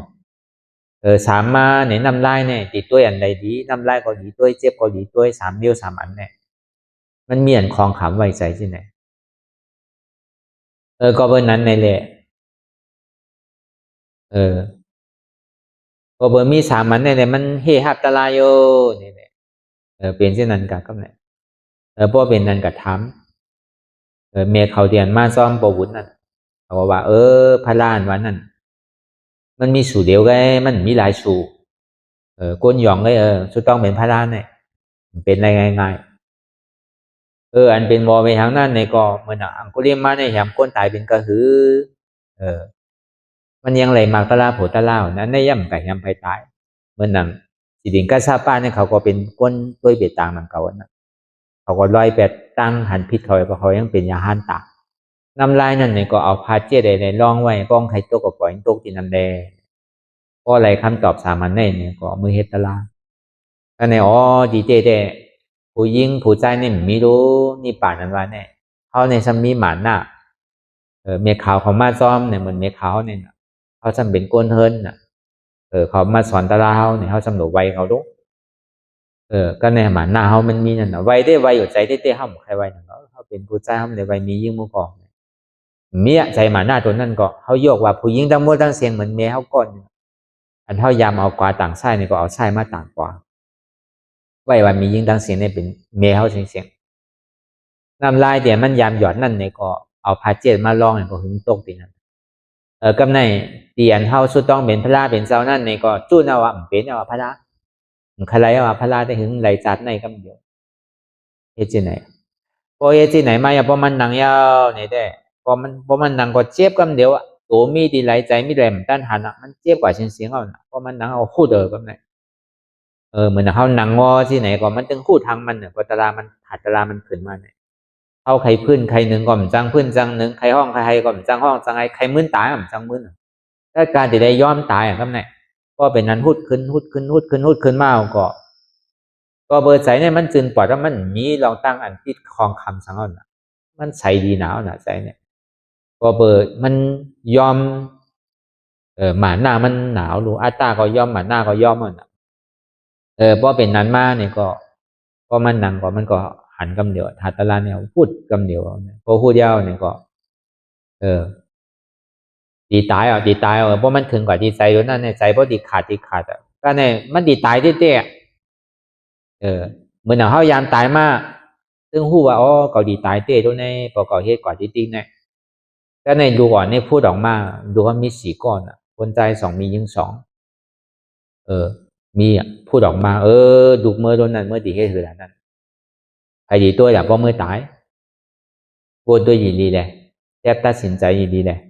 ตีตายห้าตีอยู่ห้าจังเป็นทางละอันเฮาไม่ให้การตลาดเนี่ยมันจะให้การเมืองรู้อันหักหนาเดือเปิ้นนี่ก็มันเดือเสียตัวเฮาเนี่ยดูเขาอันว่านั้นเฮาเลี้ยงดูลุ่มลาเขามาเอาก็ถึงเขาไปใหญ่ที่เตเตอร์นี่ก็เขามีขาดีมือดี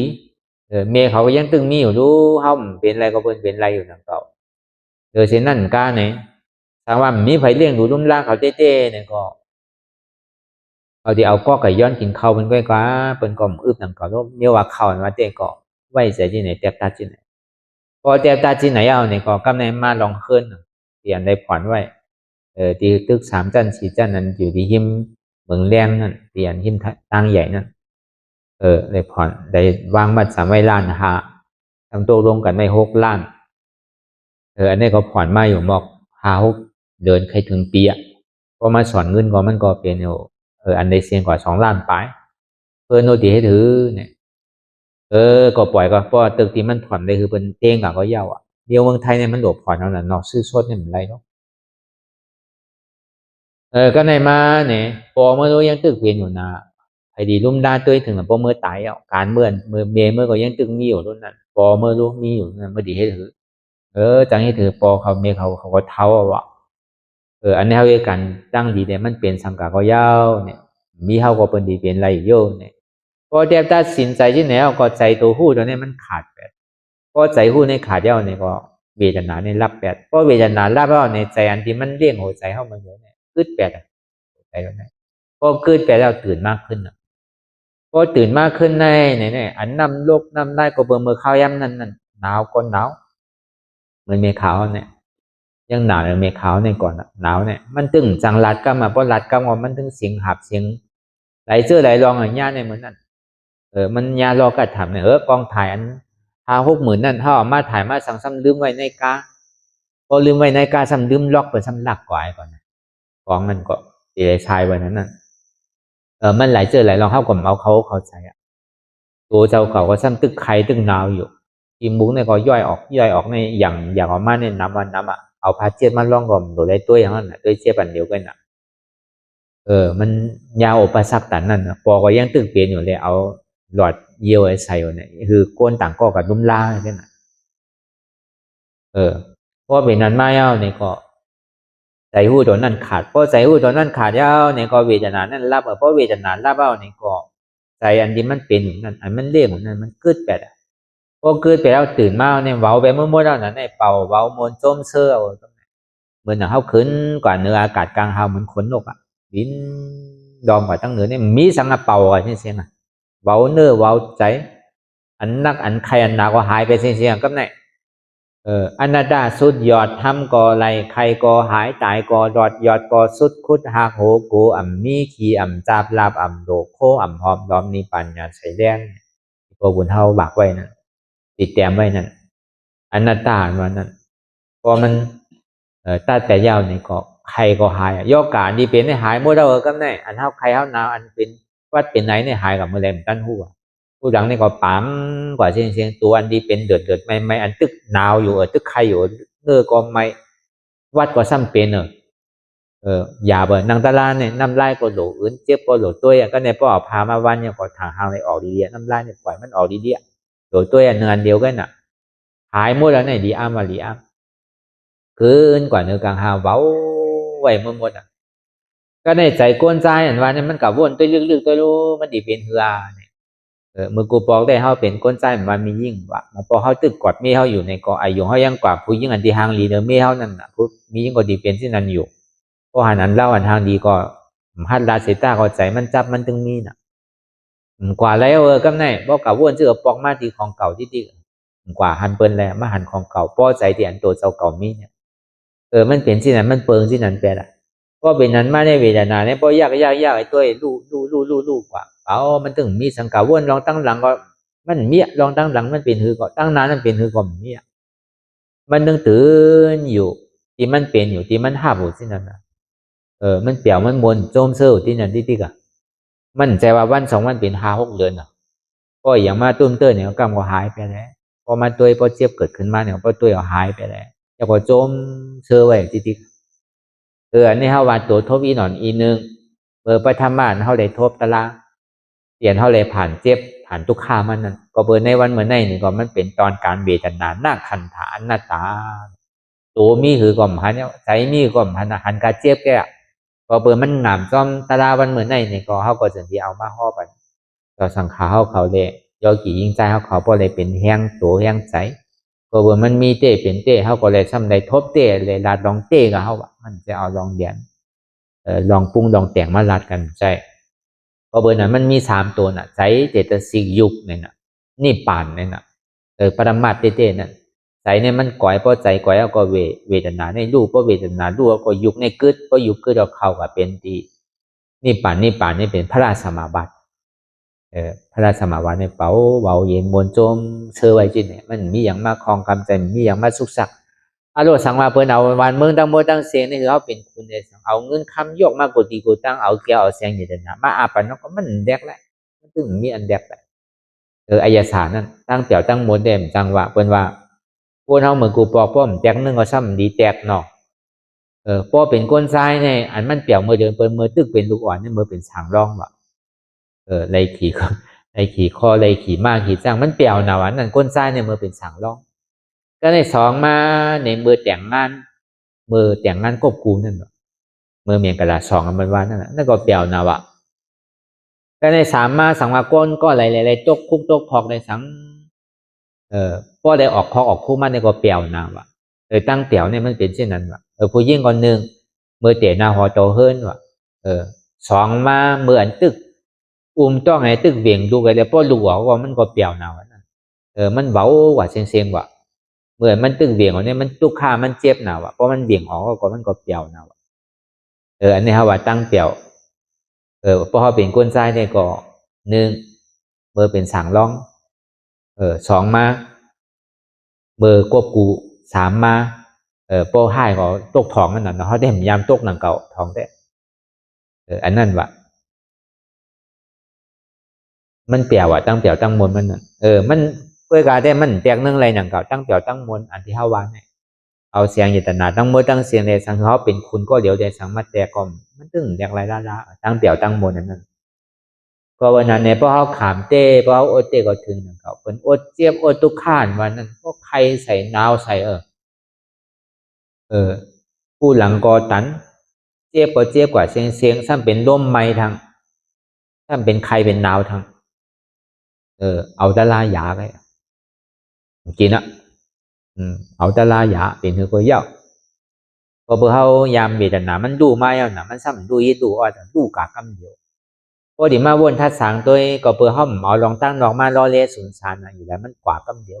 เพราะว่ามันยังตึงมีลองตั้งดอกมาล้อเล่แต่มันยังตึกข้างมันยังตึงเดืออีเดืออันมังเปาเวทนาลูมังเปามันยังคำสังเนี่ยมันใกล้มีอันเท่าใกล้อันเบิ่นดูแต่เขาก็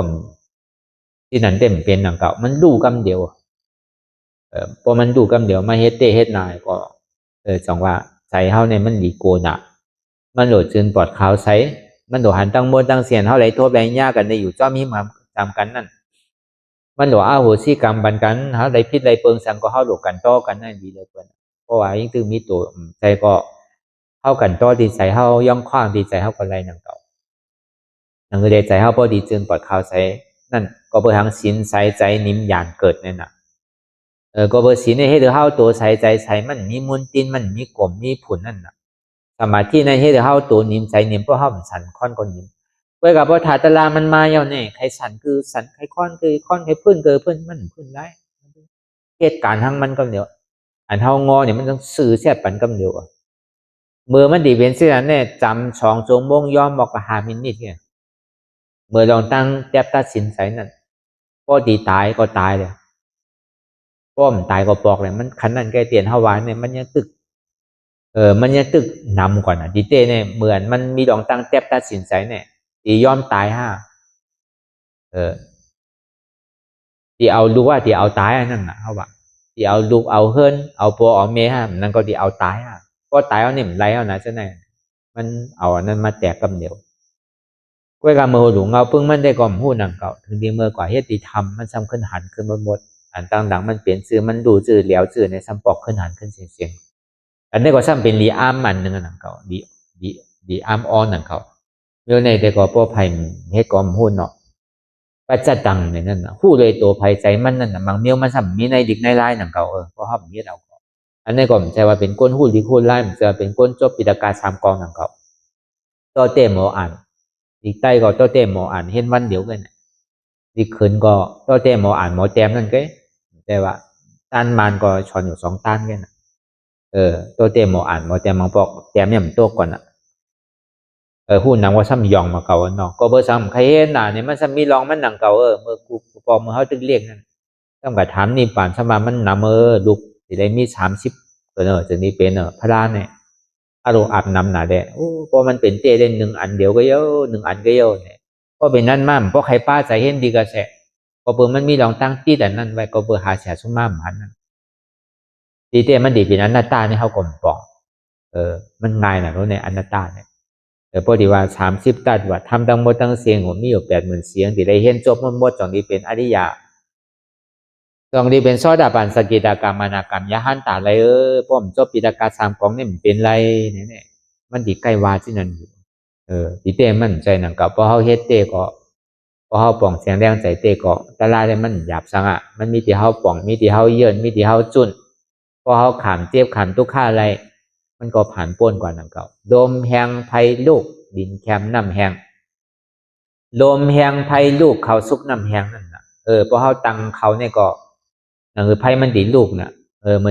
อนวิยาวิจ้าเขานั่นน่ะเนาะอันที่มาเฮ็ดวิยาวิจ้าของเขานั่นน่ะพอไผ่มันเหลียวเขามันซุกแล้วนั่นส่วนไผ่ปั่นมันคือลูกๆอ่ะเนาะพอมันลูกมันขืนมายาวเนี่ยก็มันจะดิซุกลูกจังว่าลมแหงไผ่ลูกเขาซุกน้ำแหงน้ำเตียนเข้าหมาไว้เอาเนี่ยเพราะมันแหงเอาเขามันจะดิซุกลงอันเจ็บตะลาเนี่ยก็เหมือนนั่นหนังเก่าเพราะห้ามขามเจ็บขามเสียบขามไม่ก็เบอร์ถาดลมเนี่ยมันเป็นเจ็บแย่นต้องตอนนี้สารสันไว้โคมไตถาดไฟเนี่ยเป็นไม้เป็นกัดเป็นอุ่นเป็นหนาวถาดดินทำนักว่าอ่อนแข็งถาดน้ำทำจับยายจึ้มหยอดเป็นดูใช่ไหมอันในสภาวะถาดดินนำลมไผ่พอเขาเผาเขาโยกค่ายเนี่ยพอมันหาดีเหมือนจามด้วยเหมือนอย่าวิจารณ์เขามาหุงเขาหูพักนั่นเพราะว่ามันหาดีพวดตัวเนี่ยโยกออกด้วยเพราะว่ามันไฟมันตึกลูกเลยหายมันขึ้นมาทำโยกออกพอมันเหยียดโยกขึ้นเนี่ยมันได้กินเขาอีปอกเขาก็มันสุกอีปอกหุงพักก็มันสุกอีปอกตั้งน้ำไม่ก็มันสุกอีปอกบางพอเขากินน้ำไม่กินน้ำห้อนนั่นเพราะว่ามันโพดดีเนี่ยพอเขามากินเนี่ยมันมีเสียวมันน้ำในข้าวต้มโพดตัวในต้มเดือดตัวในยังพูดเหมือนนั้นหนังเก่าเขาให้การตลาดในก็พอเขาตัวอยู่มันพอสุดมันก็ดีเป็นเขา38มันสุกอีปอกนำก็ได้ไม่ปอกมันก็เหมือนนั้นหนังเก่าทำไมการตลาดเนี่ยแต่ดีเผาไปกิเลสาลงในก็ที่ได้พึงเสธาดินน้ำลมไผ่หนังเก่าแต่ดีเผาไหลก็เบอร์นั้นในคำขึ้นวันเหมือนในเนี่ยก็เป็นเวทนาหน้าขันธาอนัตตาเนี่ยอันนี้เขาบอกขึ้นมาก็เพื่อเขาจิ้มตัวเกลือก็จิ้ม8 เดี่ยวไวเสียนั่นมาเนี่ยเขาก็ซ้ำมากินร้อนมันกินน้ำมันจิ้มตัวเอาก็ซ้ำกินร้อนมันถ้าในพอกินร้อนมันเนี่ยซ้ำหนุนล่างเพราะล่างเขาซ้ำขึ้นหนุนโง่เปล่าก็ในมันถึงข้าวยามหนุนล่างก็วันนั้นในฮอดถึงมาคำขึ้นติพระเป็นสาหตราปันในก็มาฮอดถึงทีเวจนานนาขันธาอนัตตาเจ็บในก็มั่นใจเก่าอนัตตาเก่าเจ็บเก่ามีเจ็บเก่าเจ็บมีเจ็บในเป็นอนัตตาเวจนานนาขันธาอนัตตาก็ในถึงดีเจ้าพัทยาก็ตกเป็นยาหันตากว่าโดยลองเจ็บป่องเสียงแรงใจลองเจ็บที่มันเป็นอยู่ตัวก็มันเมี่ยวนะตัวก็มันหันใจก็มันหันแล้วก็การมันมาเจ็บเวทนาหน้าขันธาอนัตตาก็บอกว่าเจ็บในก็มั่นใจเก่าในก็มั่นใจเจ็บอนัตตา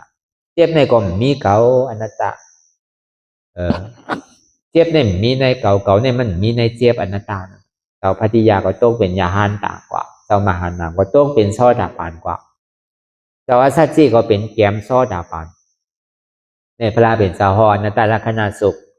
ต่อถึงอยู่ป้าขันธาอนัตตาโตในก่ออ่ำใจเก่าอนัตตาวิญญาณหน้าขันธาใจในก่ออ่ำใจเก่าอนัตตาเวทนาหน้าขันธาเจ็บในก่ออ่ำใจเก่าอนัตตาช สัญญาหน้าขันธาหน้าตาอันที่มันกัดต้องไว้ทีใดทีหนึ่งมันกัดเจ็บปวดไว้ทีใดทีหนึ่งนั่นในกอมใจเขาอนัตตาสังขารหน้าขันธาอนัตตาเตียนสภาวะเตียนมันเจ็บแกนต้องตอดเนี่ยสันที่มันมีรองตั้งสืบเป็นสืบรูปแหลกลายค่ายก็อยู่นั่นในกอมใจเขาอนัตตาสเปสังขารานี่จะสังขาราตั้งโมตั้งเสียงในอ่ำมันคืมสเปสังขาราทุกข์ก็แปลว่ามันคืมในมันเป็นทุกข์สเปสังขารานัตตาสังขาราตั้งโมตั้งเสียงในเป็นอนัตตาใจตัวเก่าใจเก่าใจเจ็บเก่ามันเป็นอนัตตาเป็นนั้นมาเนี่ยก็ในวิตราสุดกับเย้าเนี่ยก็เจ้าพัทยาก็ตกเป็นยาหันตะอันนี้เจ้ามหานามก็ตกเป็นซอดาปันเจ้าอาสัจจีก็ตกเป็นแกมซอดาปัน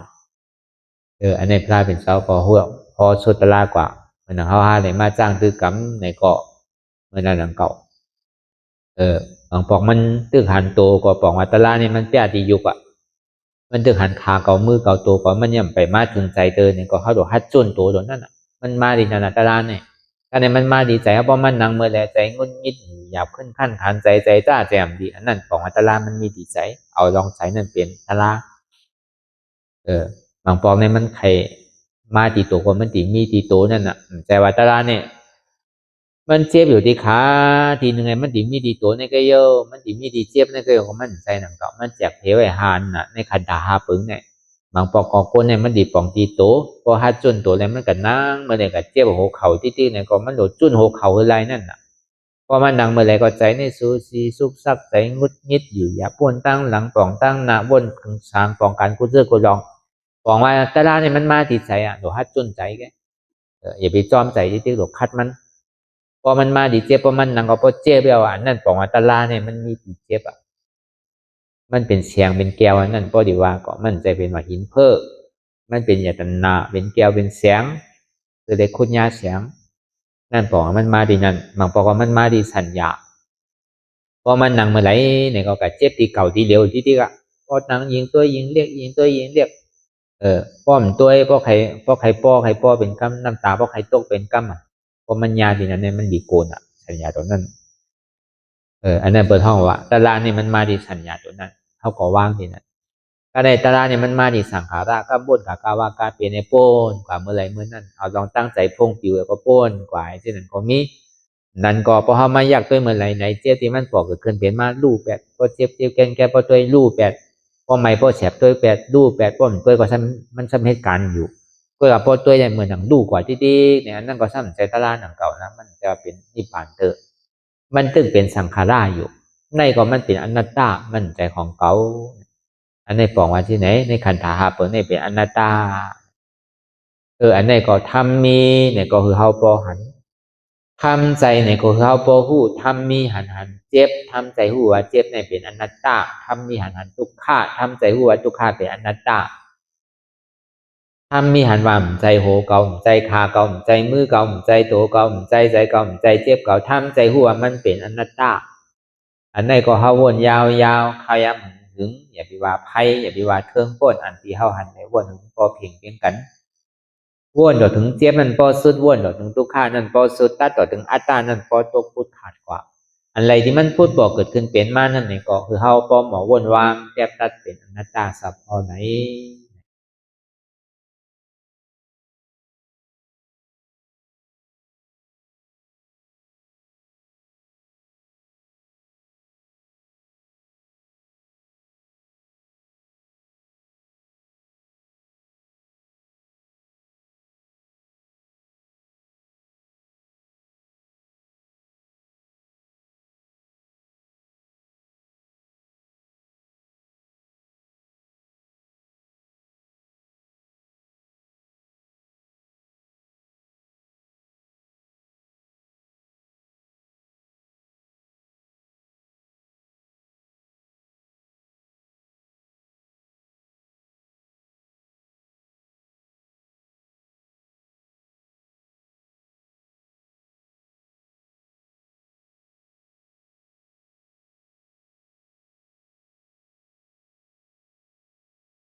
โต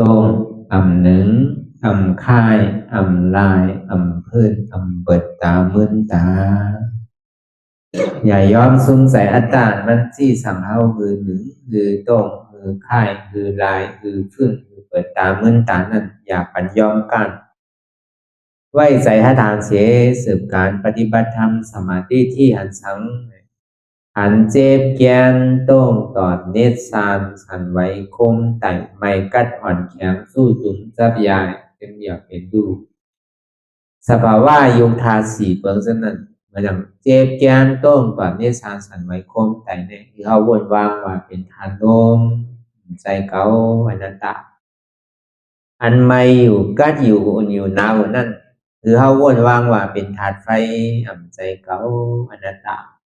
อันมันนักอยู่แข็งอยู่โอนอยู่อ่อนอย่างนั้นเนี่ยเป็นธาตุดินใจเก่าอนัตตาอันมันซึมอยู่จับอยู่ยายอยู่เป็นอยู่รู้อยู่นั่นเนี่ยเกิดอยู่รับอยู่นั่นเนี่ยเป็นธาตุน้ำใจเก่าอนัตตาพอเอาสภาวะธาตุดินน้ำลมไฟในเกดิดกว่าพอเขาสืบข่าวตังมันหยาบมันผึดตกลงตกอุ่งไว้แล้วก็เอาเส้นธาตุดินน้ำลมไฟในเกดิดกว่าเพราะว่ามันกว่าไรลงง่ายๆเย้านี่ก็เขาก็สำคัญภาวะธาตุดินน้ำลมไฟเนี่ยสืบวนเป็นอนัตตากว่าหนึ่งมาอย่าไปโกเนี่ยเทียบมาคือก็เอาหุ่มโซมภาพตอนว่างเป็นอนัตตาสองมาเนี่ยอย่าไปก้านเตอข้าวยำไปถึงเตออย่าไปก้านสามมาอย่าไปข้านวนปันทิกหันเยาวนเยาหันเยาวนเยาหันเจ็บวนเจ็บเป็นอนัตตาแต่ถ้าวนอนัตตาเนี่ยก็จะได้หันเจ็บหันทุกขะหันแล้วหันเจ็บหันทุกขะนั่นเนี่ยก็จะได้วนเป็นอนัตตาอันนี้ก็อย่าไปข้านวนอย่าไปลืมเนี่ยคือเขาตื่นตัวอยู่เสียผู้สั่งหลักอันนั้นอยู่มือเดียวเนี่ยมันใจการไพ่เนี่ยมันเป็นการเขาคือเขาตื่นอยู่กับปัจจุบันพองยามเดี๋ยวเนี่ยคือเขาตื่นหาปัจจุบันที่มันเป็นอยู่มีอยู่มือเดียวเนี่ยอย่าไปกะวนตั้งหลังตั้งนาวติ๊กเนี่ยคืออยู่จอมปัจจุบันที่มันเป็นอยู่มีอยู่เนี่ยวนเป็นอนัตตาจริงเนี่ยก็คือเขาไว้ใจให้ทัศนานเสสืบข้าวตั้งขวางตั้งนาแทงวนต่อถึงเจ็บปอสุดวนต่อถึงทุกขานั้นปอสุดอันใดที่มันพูดบอกเกิดขึ้นเป็นมานั่นเนี่ยก็คือเขาวนวางเป็นอนัตตาทำใจตัวเก่ามาดีตัวเป็นอนัตตามาดีใส่ในก็อ่ำใจเก่าอนัตตามาดีเจ็บในก็เจ็บในก็อ่ำใจเก่าอนัตตาวนลองเปินก็อ่ำมีเปินอนัตตาว่วนลองเขาก็อ่ำมีเขาอนัตตาว่วนลองเฮานี่ก็อ่ำมีเฮาอนัตตานี่ชื่อไหนก่อนที่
ลองตั้งอันเป็นอยู่กุเซอกุยา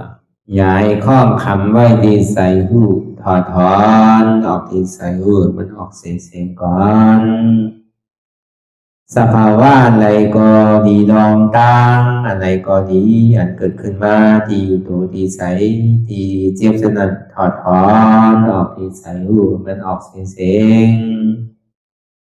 สภาวะยุทธาสีเปิงสนั่นเจ็บเทียนโตกอดเนตสานสั่นไหวโคมไต่ไม่กัดอ่อนแข็งสู้ตุนทรัพยายจึงหยดเป็นรูสภาวะยุทธาสีเปิงสนั่นตีหนังทาดกว่าผู้ทรัพย์ตีอัตตากว่ายึดว่ามีโตมีใสมีเจ็บสนั่นเอาบ่วางเป็นอนัตตาไหลลองแสนพ่องปิวอยู่อันเฮาว่นลึกว่นเลยอยู่เป็นเดิมเป็นลาวอยู่เส้นในสาวถอดถอนออกตีใส่รูมันออกเสียงก่อนย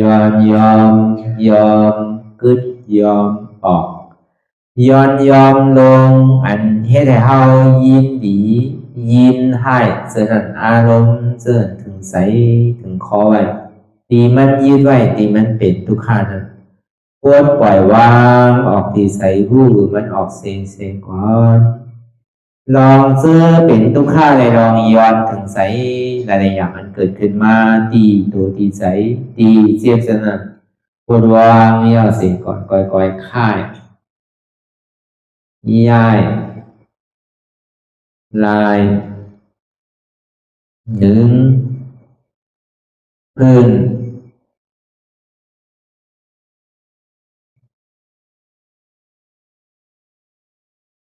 พอยาวๆไหนก่อยเปิดตาลืมตาลอยได้เป็นการปฏิบัติธรรมโคหายอดธรรมอันเกิดขึ้นที่โตที่ใสที่เจ็บอันนั้นโคนหาเหตุหาเงาพระจองทุกข้างนั้นต่อสืบการในเฮาที่ได้ส่งเมตตาถึงเวเนียสัตวะตั้งบนตั้งสิ่งก่อนอิดาเมปุญญังอาสวะคายังนิบานังวาหอตุมาปุญญาภากังสเปสัตตาสัมมาลาภันตุอีตังเมปุญญังอันเฮาคาไลมาตือกรรมปฏิบัติวิปัสสนาภาวนาหาอันยอดธรรมอนัตตาในอาสวะคายังเป็นอันถาสัพตัดแต่นาสวะสีเบิงเสียวแลนิพพานังตีนิพพานัง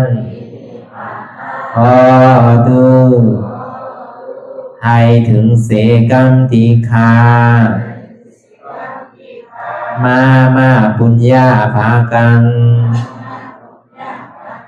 พรดีอันคามานางวิปัสสนา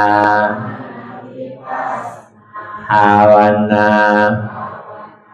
ทรงยืดปันสเปสตานังเทวปเมสลาญาติกาดึนเค